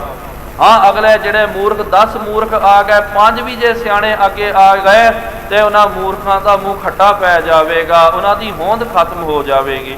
ਮਾਤਾ ਜੀ ਹੁਣ ਇਹ ਸਮਝਾ ਰਹੇ, ਬੇਨਤੀਆਂ ਕਰ ਰਹੇ ਕਿ ਮਹਾਰਾਜ ਉਹ ਤਾਂ ਮੂਰਖ ਹਨ, ਇਹਦੇ ਵਿੱਚ ਸਾਡੀ ਵੀ ਤਾਂ ਗਲਤੀ ਹੈ। ਜੇ ਆਪਾਂ ਚੁੱਪਚਾਪ ਛੁਪ ਕਰਕੇ ਬੈਠੇ ਰਹੀਏ, ਉਹਨਾਂ ਨੂੰ ਤਾਂ ਮੌਜਾਂ ਲੱਗ ਜਾਣਗੀਆਂ, ਉਹਨਾਂ ਨੇ ਤਾਂ ਝੂਠ ਦਾ ਪਸਾਰਾ ਕਰ ਦੇਣਾ। ਜੇ ਜ਼ਿਆਦਾ ਝੂਠ ਦਾ ਪਸਾਰਾ ਹੋ ਗਿਆ ਤੇ ਸਿੱਖੀ ਦਾ ਨਾਮੋ ਨਿਸ਼ਾਨ ਖਤਮ ਹੋ ਜਾਵੇਗਾ। ਚੱਕਵੇ ਸੰਤ ਬਿਰਹਿ ਤੇ ਦੁਖੀ, ਤੇ ਚੱਕਵੇ ਜਿਹੜੇ ਹਨ, ਚੱਕਵਾ ਤੇ ਚੱਕਵੀ ਸਾਧ ਸੰਗਤ ਜੀ, ਇਹਨਾਂ ਨੂੰ ਚੰਦਰਮਾ ਨਹੀਂ ਪਾਉਂਦਾ, ਸੂਰਜ ਬੜਾ ਪਿਆਰਾ ਲੱਗਦਾ ਹੈ। ਜਿਹੜੇ ਬ੍ਰਹਮ ਗਿਆਨੀ ਮਹਾਂਪੁਰਖ ਰੂਪੀ ਚੱਕਵਾ ਚੱਕਵੀ ਹਨ, ਉਹ ਵੀ ਬੜੇ ਦੁਖੀ ਹਨ। ਬਿਨ ਤੁਮ ਦੇਖੇ ਹੋਏ ਨਾ ਸੁਖੀ, ਜਦੋਂ ਤੱਕ ਗੁਰੂ ਰੂਪੀ ਸੂਰਜ ਨਹੀਂ ਚੜ ਜਾਂਦਾ, ਉਦੋਂ ਤੱਕ ਇਹ ਸਾਰੀ ਦੁਖੀ ਰਹਿਣਗੇ।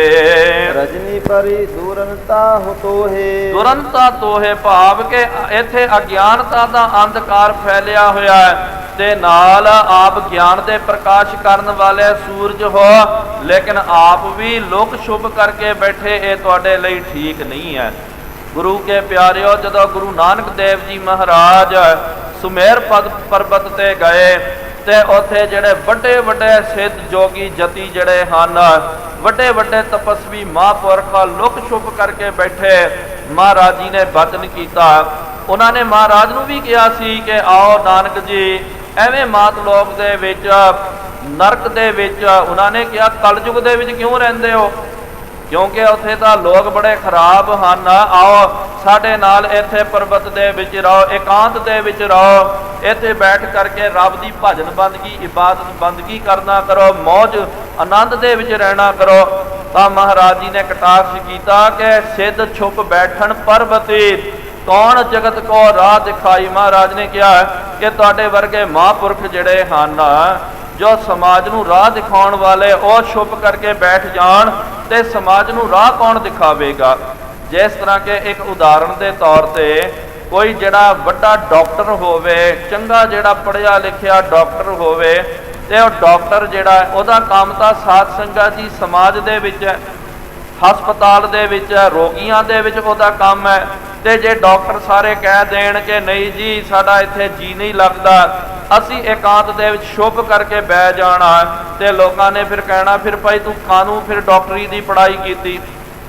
ਜੇ ਤੂੰ ਇਕੱਲਾ ਹੀ ਬੈਠੇ ਰਹਿਣਾ, ਛੁਪ ਕੇ ਰਹਿਣਾ, ਤੇ ਛੁਪ ਕੇ ਰਹਿੰਦੋ ਡਾਕਟਰੀ ਦੀ ਪੜ੍ਹਾਈ ਕਿਉਂ ਕੀਤੀ? ਜੇ ਡਾਕਟਰੀ ਦੀ ਪੜ੍ਹਾਈ ਕੀਤੀ ਤਾਂ ਤੇਰਾ ਫਰਜ਼ ਬਣਦਾ ਹੈ ਮਰੀਜ਼ਾਂ ਦੇ ਵਿੱਚ ਜਾ, ਉੱਥੇ ਜਾ ਕਰਕੇ ਉਹਨਾਂ ਦਾ ਇਲਾਜ ਕਰ, ਤਾਂ ਤੇਰੀ ਇਹ ਵਿਦਿਆ ਸਫਲੀ ਹੋਵੇਗੀ, ਨਹੀਂ ਤਾਂ ਤੇਰਾ ਪੜ੍ਹਿਆ ਲਿਖਿਆ ਸਭ ਵਿਅਰਥ ਚੱਲ ਜਾਵੇਗਾ। ਸੋ ਮਾਤਾ ਜੀ ਵੀ ਇਹ ਬੇਨਤੀਆਂ ਕਰ ਰਹੇ, ਮਹਾਰਾਜ ਨੂੰ ਕਹਿ ਰਹੇ ਕਿ ਸਤਿਗੁਰੂ ਮਹਾਰਾਜ ਜੇ ਤੁਸੀਂ ਪ੍ਰਗਟ ਨਹੀਂ ਹੋਗੇ ਤਾਂ ਫਿਰ ਤੁਹਾਡੇ ਵਰਗਾ ਮਹਾਂਪੁਰਖ ਲੁਕ ਛੁਪ ਕੇ ਜੇ ਬੈਠ ਗਿਆ ਤੇ ਸੰਸਾਰ ਦਾ ਪਾਰਾਵਾਰ ਕਿਹਨੇ ਕਰਨਾ ਹੈ। ਸਿੱਖੀ ਮਗ ਕਿਮ ਚਲਬੋ ਹੋਏ। ਇਹ ਲੋਕ ਗੁਰੂ ਕੇ ਸਿੱਖ ਸਿੱਖੀ ਦੇ ਵਿੱਚ ਕਿਸ ਤਰ੍ਹਾਂ ਪ੍ਰਵਿਰਤ ਹੋਣਗੇ। ਗੁਰਤਾ ਗਾਦੀ ਸੰਯੰਦਨ ਮਹਾ। ਇਹ ਗੁਰਤਾ ਗੱਦੀ ਰੂਪੀ ਜੋ ਸੰਯੰਦਨ ਹੈ, ਰਥ ਹੈ।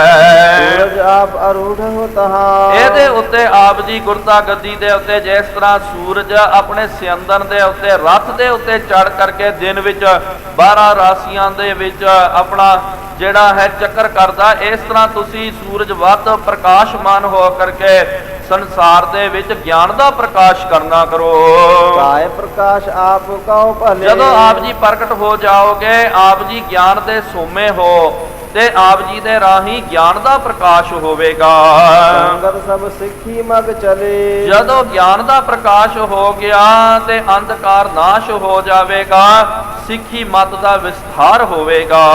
ਜਿਮ ਤੁਮ ਕਹੋ ਐਸੇ ਬਨ ਆਏ। ਸਤਿਗੁਰੂ ਮਹਾਰਾਜ ਆਪ ਜੀ ਜਾਣੀ ਜਾਣ ਹੋ, ਇਸ ਤਰ੍ਹਾਂ ਆਪ ਜੀ ਲੋਕ ਛੁਪ ਕੇ ਬੈਠੇ ਹੋ, ਆਪ ਜੀ ਨੂੰ ਚੰਗਾ ਨਹੀਂ ਲੱਗਦਾ। ਲੱਖੋ ਨਰਨ ਅਲੰਬ ਸਦਾਏ। ਲੱਖਾਂ ਦੀ ਤਾਦਾਦ ਦੇ ਵਿੱਚ ਲੋਕ ਆਪ ਜੀ ਦੇ ਆਸ਼ਰਿਤ ਹਨ। ਆਪ ਜੀ ਦਾ ਓਟ ਆਸਰਾ ਉਹਨਾਂ ਨੇ ਤੱਕਣਾ ਕੀਤਾ ਤੇ ਇੰਜ ਆਪ ਜੀ ਇਕਾਂਤ ਦੇ ਵਿੱਚ ਅਲੋਪ ਹੋ ਕਰਕੇ ਬੈਠੇ ਰਹੋਗੇ ਤੇ ਉਹਨਾਂ ਦਾ ਨਿਸਤਾਰਾ ਕੌਣ ਕਰੇਗਾ। ਜਨਨੀ ਕੇ ਬੈਨ ਸੁਹਾਏ। ਇਸ ਤਰ੍ਹਾਂ ਸਾਧ ਸੰਗਤ ਜੀ ਸਤਿਗੁਰੂ ਮਹਾਰਾਜ ਜੀ ਨੇ ਆਪਣੇ ਸਤਿਕਾਰਯੋਗ ਮਾਤਾ ਨਾਨਕੀ ਜੀ ਤੋਂ ਇਹ ਜਦੋਂ ਬਚਨ ਸਰਵਣ ਕਰਨਾ ਕੀਤਾ, ਬੰਦਨ ਕੀ ਨਸ ਗਰੀਵ ਨਿਵਾਏ। ਮਾਤਾ ਜੀ ਦੇ ਅੱਗੇ ਹੱਥ ਜੋੜ ਕਰਕੇ ਉਹਨਾਂ ਦੇ ਚਰਨਾਂ ਦੇ ਵਿੱਚ ਸੀਸ ਝੁਕਾ ਦਿੱਤਾ ਪਾਤਸ਼ਾਹ ਜੀ ਨੇ। ਮਹਿ ਕੋ ਉੱਤਰ ਕੈਸੇ ਦੀ। ਲੇਕਿਨ ਮਹਾਰਾਜ ਜੀ ਨੇ ਕਿਸੇ ਤਰ੍ਹਾਂ ਦਾ ਵੀ ਉੱਤਰ ਨਹੀਂ ਦਿੱਤਾ, ਕਿਉਂਕਿ ਇੱਕ ਸਮਾਂ ਹੁੰਦਾ ਮਹਾਰਾਜ ਜੀ ਦਾ ਵੀ ਪ੍ਰਗਟ ਹੋਣ ਦਾ ਸਮਾਂ। ਜਿਸ ਤਰ੍ਹਾਂ ਭਾਈ ਮੱਖਣ ਸ਼ਾਹ ਲੁਬਾਣੇ ਨੇ ਅੱਗੇ ਉਹ ਵੀ ਇਤਿਹਾਸ ਆਵੇਗਾ, ਉਹਨੇ ਪ੍ਰਗਟ ਕਰਨਾ। ਕਿਉਂਕਿ ਗੁਰਮੁਖੋ ਯਾਦ ਰੱਖੋ, ਦਾਸ ਨੇ ਹੁਣੇ ਜੋ ਬੇਨਤੀ ਕੀਤੀ, ਅਸਲੀ ਮਹਾਂਪੁਰਖ ਜਿਹੜਾ ਉਹ ਕਦੇ ਵੀ ਆਪਣਾ ਪ੍ਰਗਟਾਵਾ ਨਹੀਂ ਕਰਦਾ। ਉਹਨੂੰ ਸੰਗਤਾਂ ਦਾ ਫਰਜ਼ ਬਣਦਾ ਕਿ ਭਾਈ ਉਹਨੂੰ ਪ੍ਰਗਟ ਕਰਨਾ। ਕਿਉਂਕਿ ਜਿਹੜੇ ਨਾ ਸਮਝ ਹੁੰਦੇ, ਕੱਚੇ ਪਿੱਲੇ ਜਿਹੜੇ ਹੁੰਦੇ, ਉਹ ਆਪਣਾ ਪ੍ਰਗਟਾਵਾ ਬਹੁਤ ਜ਼ਿਆਦਾ ਕਰਦੇ, ਬਹੁਤ ਲਾਲਾ ਲਾਲਾ ਕਰ ਜਾਂਦੇ ਹਨ, ਆਪਣੀ ਵਡਿਆਈ ਆਪ ਕਰਦੇ, ਮਹਾਂਪੁਰਖ ਕਦੇ ਨਹੀਂ ਕਰਦੇ। ਇਹ ਉਹਨਾਂ ਦੀ ਵਡਿਆਈ। ਲੇਕਿਨ ਸੰਗਤ ਦਾ ਕੀ ਫਰਜ਼ ਬਣਦਾ? ਸੰਗਤ ਦਾ ਫਰਜ਼ ਬਣਦਾ ਚੰਗਾ ਵਿਅਕਤੀ ਜਿਹੜਾ ਉਹਨੂੰ ਪ੍ਰਗਟ ਕਰਨਾ, ਮਾੜਾ ਵਿਅਕਤੀ ਜਿਹੜਾ ਹੈ ਉਹਨੂੰ ਪਿੱਛੇ ਲੈ ਕੇ ਜਾਣਾ। ਚੱਲ ਭਾਈ ਤੂੰ ਅਯੋਗ ਹੈ, ਤੂੰ ਇੱਥੇ ਬੈਠਣ ਦਾ ਜੋਗਾ ਨਹੀਂ ਆ, ਚੱਲ ਇੱਥੋਂ ਦਫਾ ਹੋ। ਸੰਗਤ ਦਾ ਬਹੁਤ ਵੱਡਾ ਇਹਦੇ ਵਿੱਚ ਰੋਲ ਹੁੰਦਾ। ਜੇ ਫਿਰ ਬਾਅਦ ਦੇ ਵਿੱਚ ਆਪਾਂ ਵੇਖਦੇ ਹਾਂ, ਸੰਗਤ ਵੀ ਜਿਹੜੀ ਹੈ, ਆਮ ਲੋਕ ਵੀ ਫਿਰ ਬਾਅਦ ਵਿੱਚ ਰੌਲਾ ਪਾਉਂਦੇ। ਜਦੋਂ ਪ੍ਰਗਟ ਕਰਨਾ ਹੋਵੇ, ਸਹੀ ਬੰਦੇ ਨੂੰ ਚੁਣਨਾ ਹੋਵੇ, ਆਪਾਂ ਉਸ ਵੇਲੇ ਸੱਚੇ ਦੀ ਚੋਣ ਨਹੀਂ ਕਰਦੇ, ਚੁੱਪ ਬਹਿ ਜਾਂਦੇ। ਜਦੋਂ ਗੰਦੇ ਬੰਦੇ ਅੱਗੇ ਆ ਜਾਣ, ਫਿਰ ਆਪਾਂ ਰੌਲਾ ਪਾਉਂਦੇ, ਉਹਦਾ ਫਿਰ ਫਾਇਦਾ ਵੀ ਕੋਈ ਨਹੀਂ ਹੁੰਦਾ। ਸੋ ਮਹਾਰਾਜ ਨੇ ਵੀ ਇਹੀ ਵਿਚਾਰ ਕੀਤੀ ਹੈ, ਆਪਾਂ ਪ੍ਰਗਟ ਨਹੀਂ ਹੋਣਾ। ਜਦੋਂ ਸੰਗਤਾਂ ਨੇ ਖੁਦ ਸਾਨੂੰ ਪ੍ਰਗਟ ਕਰਨਾ, ਉਸ ਵੇਲੇ ਆਪਾਂ ਨੇ ਪ੍ਰਗਟ ਹੋਣਾ ਹੈ। ਅੰਤਰ ਬ੍ਰਿਤੀ ਏਕ ਰਸ ਲੀਨ। ਮਹਾਰਾਜ ਜੀ ਦੇ ਅੰਦਰ ਦੀ ਬਿਰਤੀ ਏਕ ਰਸ ਹੈ। ਜਾਨ ਨਾਨਕੀ ਸੁਧ ਕੇ ਮਨ ਕੀ। ਫਿਰ ਵੀ ਮਾਤਾ ਨਾਨਕੀ ਜੀ ਨੇ ਧੰਨ ਗੁਰੂ ਤੇਗ ਬਹਾਦਰ ਜੀ ਦੇ ਮਹਾਰਾਜ ਜੀ ਦੇ ਮਨ ਦੀ ਗੱਲ ਜਾਣ ਕਰਕੇ ਨਹੀਂ ਕਾਮਨਾ ਜਿਨ ਪ੍ਰਗਟਨ ਕੀ। ਮਹਾਰਾਜ ਨੇ ਮਾਤਾ ਜੀ ਨੇ ਵੇਖ ਲਿਆ ਕਿ ਭਾਈ ਪ੍ਰਗਟ ਹੋਣ ਦੀ ਇਹਨਾਂ ਦੀ ਕੋਈ ਇੱਛਾ ਨਹੀਂ ਹੈ। ਇਹਦੇ ਅਨੇਕ ਵਿਚਾਰ ਤਰ੍ਹਾਂ ਤਰ੍ਹਾਂ ਦੀਆਂ ਵਿਚਾਰਾਂ ਮਾਤਾ ਜੀ ਵਿਚਾਰ ਕਰਦੇ ਹਨ। ਗੁਰ ਬਨ ਬੈਠੇ ਤਿਮ ਉਰ ਧਾਰਤ। ਮਨ ਵਿੱਚ ਸੋਚਦੇ ਕਿ ਭਾਈ ਮੇਰਾ ਵੀ ਤਾਂ ਫਰਜ਼ ਬਣਦਾ। ਇਹ ਗੁਰਮੁਖੋ ਯਾਦ ਰੱਖੋ, ਜਿੰਨੇ ਵੀ ਆਪਾਂ ਸੰਸਾਰ ਦੇ ਸਮਾਜਿਕ ਲੋਕ ਹਨ, ਸਾਰਿਆਂ ਦਾ ਫਰਜ਼ ਬਣਦਾ ਹੈ ਕਿ ਚੰਗੇ ਨੂੰ ਅੱਗੇ ਲੈ ਕਰਕੇ ਆਓ, ਮਾੜੇ ਦਾ ਸਾਥ ਨਾ ਦਿਓ, ਉਹਨੂੰ ਮਗਰ ਲੈ ਕਰਕੇ ਜਾਓ। ਫਿਰ ਸਮਾਜ ਨੂੰ ਸੁਧਾਰਨ ਦੀ ਲੋੜ ਨਹੀਂ ਪੈਂਦੀ, ਸਮਾਜ ਖੁਦ ਬਾ ਖੁਦ ਸੁਧਰ ਜਾਂਦਾ। ਚੰਗੇ ਬੰਦੇ, ਲਾਇਕ ਬੰਦੇ ਤੇ ਉਹ ਜਦੋਂ ਅੱਗੇ ਆ ਜਾਣ, ਜਦੋਂ ਚੰਗੇ ਬੰਦੇ ਚੰਗੀ ਥਾਂ ਦੇ ਉੱਤੇ ਬੈਠ ਜਾਣ, ਤੁਹਾਨੂੰ ਕੋਈ ਕਰਨ ਦੀ ਲੋੜ ਹੀ ਨਹੀਂ ਹੈ, ਉਹਨਾਂ ਨੇ ਸਾਰਾ ਕੰਮ ਚੰਗਾ ਕਰ ਦੇਣਾ। ਲੇਕਿਨ ਕੀ ਹੁੰਦਾ, ਗੰਦੇ ਬੰਦੇ ਚੰਗੀਆਂ ਥਾਵਾਂ ਤੇ ਬੈਠ ਕਰਕੇ ਬਦ ਫੈਲੀਆਂ ਕਰਦੇ, ਫਿਰ ਸਾਨੂੰ ਜਦੋਂ ਜਹਿਦ ਕਰਨੀ ਪੈਂਦੀ, ਅੰਦੋਲਨ ਆਦਿ ਕਰਨਾ ਪੈਂਦਾ, ਉਹਦਾ ਕੋਈ ਫਾਇਦਾ ਨਹੀਂ ਹੈ। ਸਮਾਂ ਰਹਿੰਦਿਆਂ ਜੇ ਚੰਗਿਆਂ ਨੂੰ ਚੰਗੀ ਥਾਂ ਤੇ ਬਿਠਾ ਦਿੱਤਾ ਜਾਵੇ ਤੇ ਸੰਸਾਰ ਦੇ ਵਿੱਚ ਬਹੁਤ ਜ਼ਿਆਦਾ ਸੁਧਾਰ ਆ ਸਕਦਾ ਹੈ। ਇਹ ਮਾਤਾ ਜੀ ਦੇ ਮਨ ਦੀ ਇੱਛਾ ਹੈ। ਸ੍ਰੀ ਗੁਰੂ ਪ੍ਰਤਾਪ ਸੂਰਜ ਗ੍ਰੰਥੇ ਏਕਾਦਸ਼ ਰਾਸ਼ੀ ਮਾਤ ਨਾਨਕੀ ਪ੍ਰਸੰਗ ਵਰਣਨ ਨਾਮ ਪ੍ਰਥਮੋ ਅੰਸ਼ੂ। ਇਸ ਅਧਿਆਇ ਦੀ ਸਮਾਪਤੀ ਹੈ ਤੇ ਅਗਲਾ ਅਧਿਆਇ ਦੀ ਆਰੰਭਤਾ ਹੋ ਰਹੀ ਹੈ ਜੀ। ਦੋਹਰਾ ਨਿਜ ਨੰਦਨ ਕੋ ਗੁਰੂ ਹਿਤ ਕਰਤ ਅਨੇਕ ਉਪਾਏ। ਇਸ ਤਰ੍ਹਾਂ ਸਤਿਗੁਰੂ ਸੱਚੇ ਪਾਤਸ਼ਾਹ ਜੀ ਮਹਾਰਾਜ ਜੀ ਨੂੰ ਗੁਰਿਆਈ ਦੇ ਵਿੱਚ ਵਿਦਿਤ ਕਰਨ ਦੇ ਲਈ ਮਾਤਾ ਜੀ ਨੇ ਬੜੇ ਉਦਮ ਉਪਰਾਲੇ ਕਰਨੇ ਕੀਤੇ।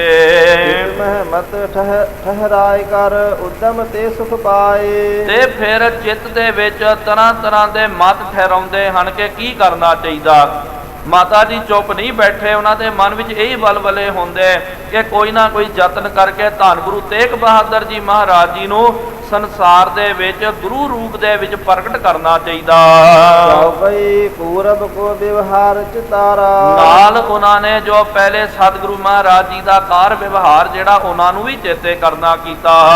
ਇੱਕ ਸਿੱਖ ਕੋ ਨਿਜ ਨਿਕਟ ਹਕਾਰਾ। ਇਹ ਵੇਖ ਕਰਕੇ ਮਾਤਾ ਜੀ ਨੇ ਇੱਕ ਸਿੱਖ ਜਿਹੜਾ ਉਹਨੂੰ ਆਪਣੇ ਕੋਲ ਸਦਨਾ ਕੀਤਾ ਤਿਸ ਤੇ ਪੱਤਰੀ ਲਿਖਵਾਈ। ਤੇ ਉਹਨੂੰ ਕਹਿ ਕਰਕੇ ਤੇ ਮਾਤਾ ਜੀ ਨੇ ਕਿਹਾ ਕਿ ਭਾਈ ਜੋ ਮੈਂ ਬੋਲਦੀ ਆ ਉਹ ਤੂੰ ਪੱਤਰ ਦੇ ਵਿੱਚ ਲਿਖਣਾ ਕਰ।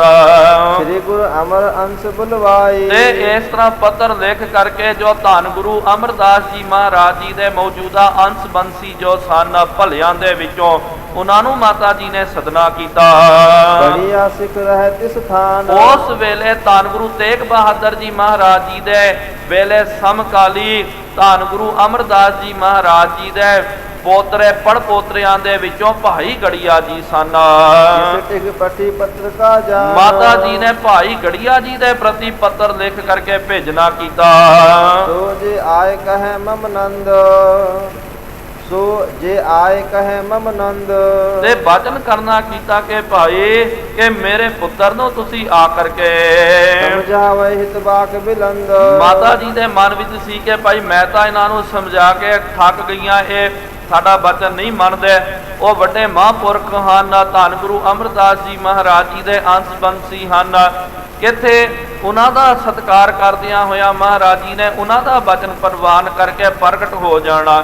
ਇਸ ਕਰਕੇ ਉਹਨਾਂ ਨੂੰ ਬੇਨਤੀ ਕੀਤੀ ਗਈ ਕਿ ਬਾਬਾ ਗੜੀਆ ਜੀ ਆਪ ਆਓ, ਗੁਰੂ ਤੇਗ ਬਹਾਦਰ ਜੀ ਮਹਾਰਾਜ ਨੂੰ ਬੇਨਤੀ ਕਰਕੇ ਤੁਸੀਂ ਉਹਨਾਂ ਨੂੰ ਪ੍ਰਗਟ ਕਰਨਾ ਕਰੋ।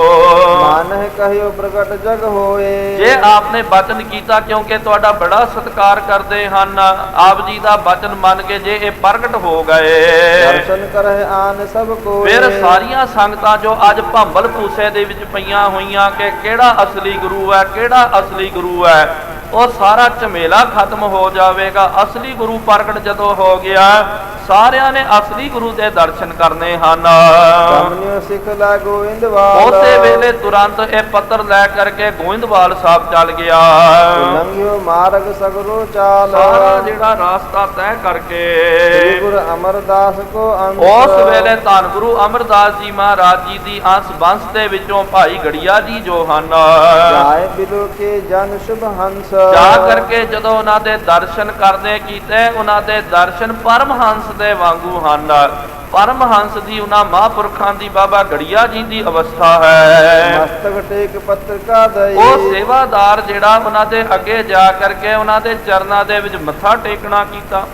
ਮੱਥਾ ਟੇਕ ਕਰਕੇ ਉਹ ਪੱਤਰ ਜਿਹੜਾ ਹੈ ਉਹਨਾਂ ਦੇ ਹੱਥ ਫੜਵਾ ਦਿੱਤਾ ਤੇ ਕਹਿ ਦਿੱਤਾ ਕਿ ਭਾਈ ਇਹ ਧੰਨ ਗੁਰੂ ਤੇਗ ਬਹਾਦਰ ਜੀ ਮਹਾਰਾਜ ਜੀ ਦੇ ਸਤਿਕਾਰਯੋਗ ਮਾਤਾ ਨਾਨਕੀ ਜੀ ਨੇ ਇਹ ਪੱਤਰ ਆਪ ਜੀ ਦੇ ਲਈ ਲਿਖ ਕੇ ਭੇਜਣਾ ਕੀਤਾ। ਭਾਨੀ ਵਾਰਤਾ ਜੈਸੇ ਭਾਈ। ਜੋ ਸਾਧ ਸੰਗਤ ਜੀ ਇੱਥੇ ਬਕਾਲਾ ਸਾਹਿਬ ਜੀ ਦੇ ਵਿੱਚ ਜੋ ਭਾਣੇ ਵਰਤ ਰਹੇ ਸਨ ਤੇ ਉਹ ਸਾਰੀ ਵਾਰਦਾਤ ਦੱਸ ਦਿੱਤੀ। ਤੇ ਉਹ ਸੇਵਾਦਾਰ ਨੇ ਕਹਿ ਦਿੱਤਾ ਕਿ ਭਾਈ ਗੜੀਆ ਜੀ ਇੱਥੇ ਬਹੁਤ ਜ਼ਿਆਦਾ ਕੂੜ ਕਬਾੜ ਚੱਲ ਰਿਹਾ। ਅਸਲੀ ਗੁਰੂ ਤੇਗ ਬਹਾਦਰ ਜੀ ਮਹਾਰਾਜ ਜੀ ਗੁਪਤ ਹਨ। ਇਹ ਦੰਭੀ ਪਖੰਡੀਆਂ ਨੇ ਆ ਕਰਕੇ ਡੇਰਾ ਲਾ ਲਿਆ ਤੇ ਇਹ ਆਪਣਾ ਪ੍ਰਗਟਾਵਾ ਕਰ ਰਹੇ, ਮੰਜੀਆਂ ਲਾ ਕਰਕੇ ਇਹ ਬੈਠ ਗਏ। ਕੋਈ ਕਹਿੰਦਾ ਜੀ ਮੈਂ ਗੁਰੂ ਹਾਂ, ਕੋਈ ਕਹਿੰਦਾ ਜੀ ਮੈਂ ਗੁਰੂ ਹਾਂ। ਇਸ ਤਰ੍ਹਾਂ ਇਹਨਾਂ ਨੇ ਬੜਾ ਗੁਰੂ ਡੰਬ ਕਰਨਾ ਕੀਤਾ। ਉਹ ਸਾਰਾ ਜਿਹੜਾ ਉੱਥੋਂ ਦਾ ਮਾਹੌਲ, ਉੱਥੋਂ ਦੀ ਗੱਲਬਾਤ ਦੱਸ ਕੇ ਉਹ ਪੱਤਰ ਦੇ ਦਿੱਤਾ। ਹੁਣ ਉਹਨੂੰ ਵਾਚ ਕਰਕੇ ਭਾਈ ਗੜੀਆ ਜੀ ਅੱਗੇ ਕੀ ਉਹ ਕੌਤਕ ਕਰਦੇ ਹਨ ਤੇ ਕਿਸ ਤਰ੍ਹਾਂ ਆ ਕਰਕੇ ਉਹਨਾਂ ਨੇ ਮਹਾਰਾਜ ਜੀ ਦੇ ਚਰਨਾਂ ਵਿੱਚ ਬੇਨਤੀ ਕਰਨੀ ਹੈ, ਉਹ ਇਤਿਹਾਸ ਆਉਣ ਵਾਲੇ ਅਗਲੇ ਦੀਵਾਨਾਂ ਵਿੱਚ ਆਪਾਂ ਨੇ ਸਰਵਣ ਕਰਨਾ ਹੈ। ਹੁਣ ਇੰਨੀਆਂ ਕੋ ਬੇਨਤੀਆਂ ਆਪ ਪ੍ਰਵਾਨ ਕਰਨਾ ਕਰੋ। ਵਿਚਾਰ ਕਰਦੇ ਆਂ ਬੇਅੰਤ ਗਲਤੀਆਂ ਹੋ ਗਈਆਂ ਜੀਓ, ਮਾਫੀ ਬਖਸ਼ਣੀ ਅੱਗੇ ਤੋਂ ਸਮਤ। ਆਓ ਸਾਰੇ ਗੱਜ ਵੱਜ ਕਰਕੇ ਫਤਿਹ ਬੁਲਾਈਏ। ਵਾਹਿਗੁਰੂ ਜੀ ਕਾ ਖਾਲਸਾ ਵਾਹਿਗੁਰੂ ਜੀ ਕੀ ਫਤਿਹ। ਅਚੁਤ ਹੈ ਪਾਰ ਬ੍ਰਹਮ ਅਬਨਾਸੀ ਅਗਨਾਸ, हे पूरन हे सर्व मैं दुख भंजन गुणदास। हे संगी हे निरंकार, हे निर्गुण सब टेक। हे गोबिंद हे गुण निधान, जाके सदा विवेक। हे अपरंपर हर हरे, है भी होवनहार। हे संतां कै सदा संग, निधारा आधार। हे ठाकुर हूँ दास रो, मैं निर्गुण गुण नहीं कोय। नानक दीजै नाम दान, राखो हिया परोए। आए प्रभ शरणागति, कृपा नेत्र दयाल। एक अखर हर मन बसता, नानक होत निहाल। वाहिगुरु नाम जहाज है, चढ़े सूतरै पार। जो शरधा कर सेवंदे, गुर पार उतारण। कथा निता व्रत होत है, सुनो सुसिंह सुजाना। नानक गुरु गोबिंद सिंह जी, सदा करै कल्याण। नानक गुरु गोबिंद सिंह जी, सदा करै कल्याण। एक ओंकार सतनाम करता पुरख, निर्भव निर्वैर अकाल मूरत। अजूनी सैभं गुर प्रसाद जप। आद सच जुगाद सच, है भी सच। नानक होसी भी सच। एक ओंकार सतनाम करता पुरख, निर्भव निर्वैर अकाल मूरत।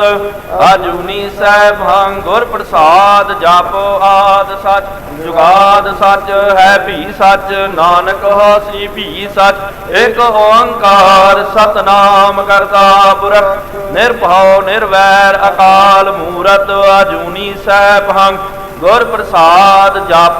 आद सच जुगाद सच, है भी सच। नानक होसी भी सच। एक ओंकार सतनाम करता पुरख, निर्भव निर्वैर अकाल मूरत। अजूनी सैभं गुर प्रसाद जप। आद सच जुगाद सच, है भी सच। नानक होसी भी सच। एक ओंकार सतनाम करता पुरख, निर्भव निर्वैर अकाल मूरत। अजूनी सैभं गुर प्रसाद जप। आद सच जुगाद सच, है भी सच। नानक होसी भी सच। वाहो वाहो गोबिंद सिंह जी, वाहो वाहो गोबिंद सिंह जी। कलगियां वाले गोबिंद सिंह जी, कलगियां वाले गोबिंद सिंह जी। बाजा वाले गोबिंद सिंह जी, बाजा वाले गोबिंद सिंह जी। फौजा वाले गोबिंद सिंह जी, फौजा वाले गोबिंद सिंह जी। जोजी प्यारे गोबिंद सिंह जी, जोजी प्यारे गोबिंद सिंह जी। वाहो वाहो गोबिंद सिंह जी, वाहो वाहो गोबिंद सिंह जी। वाहो वाहो गोबिंद सिंह जी। वाहो वाहो गोबिंद सिंह जी। सत श्री अकाल पुरख जी का खालसा जी, साहिब बोलो जी श्री वाहिगुरू जी। जी गुरु गरीब निवाज अंतरजामी सतगुरु सच्चे पातशाह जीओ महाराज आप जी दे पावन पवित्र अस्थान तख्त सचखंड श्री हजूर श्री अफजल नगर साहिब जी विखे शामा दे दीवान सजाए गए ਹਨ सजे हुए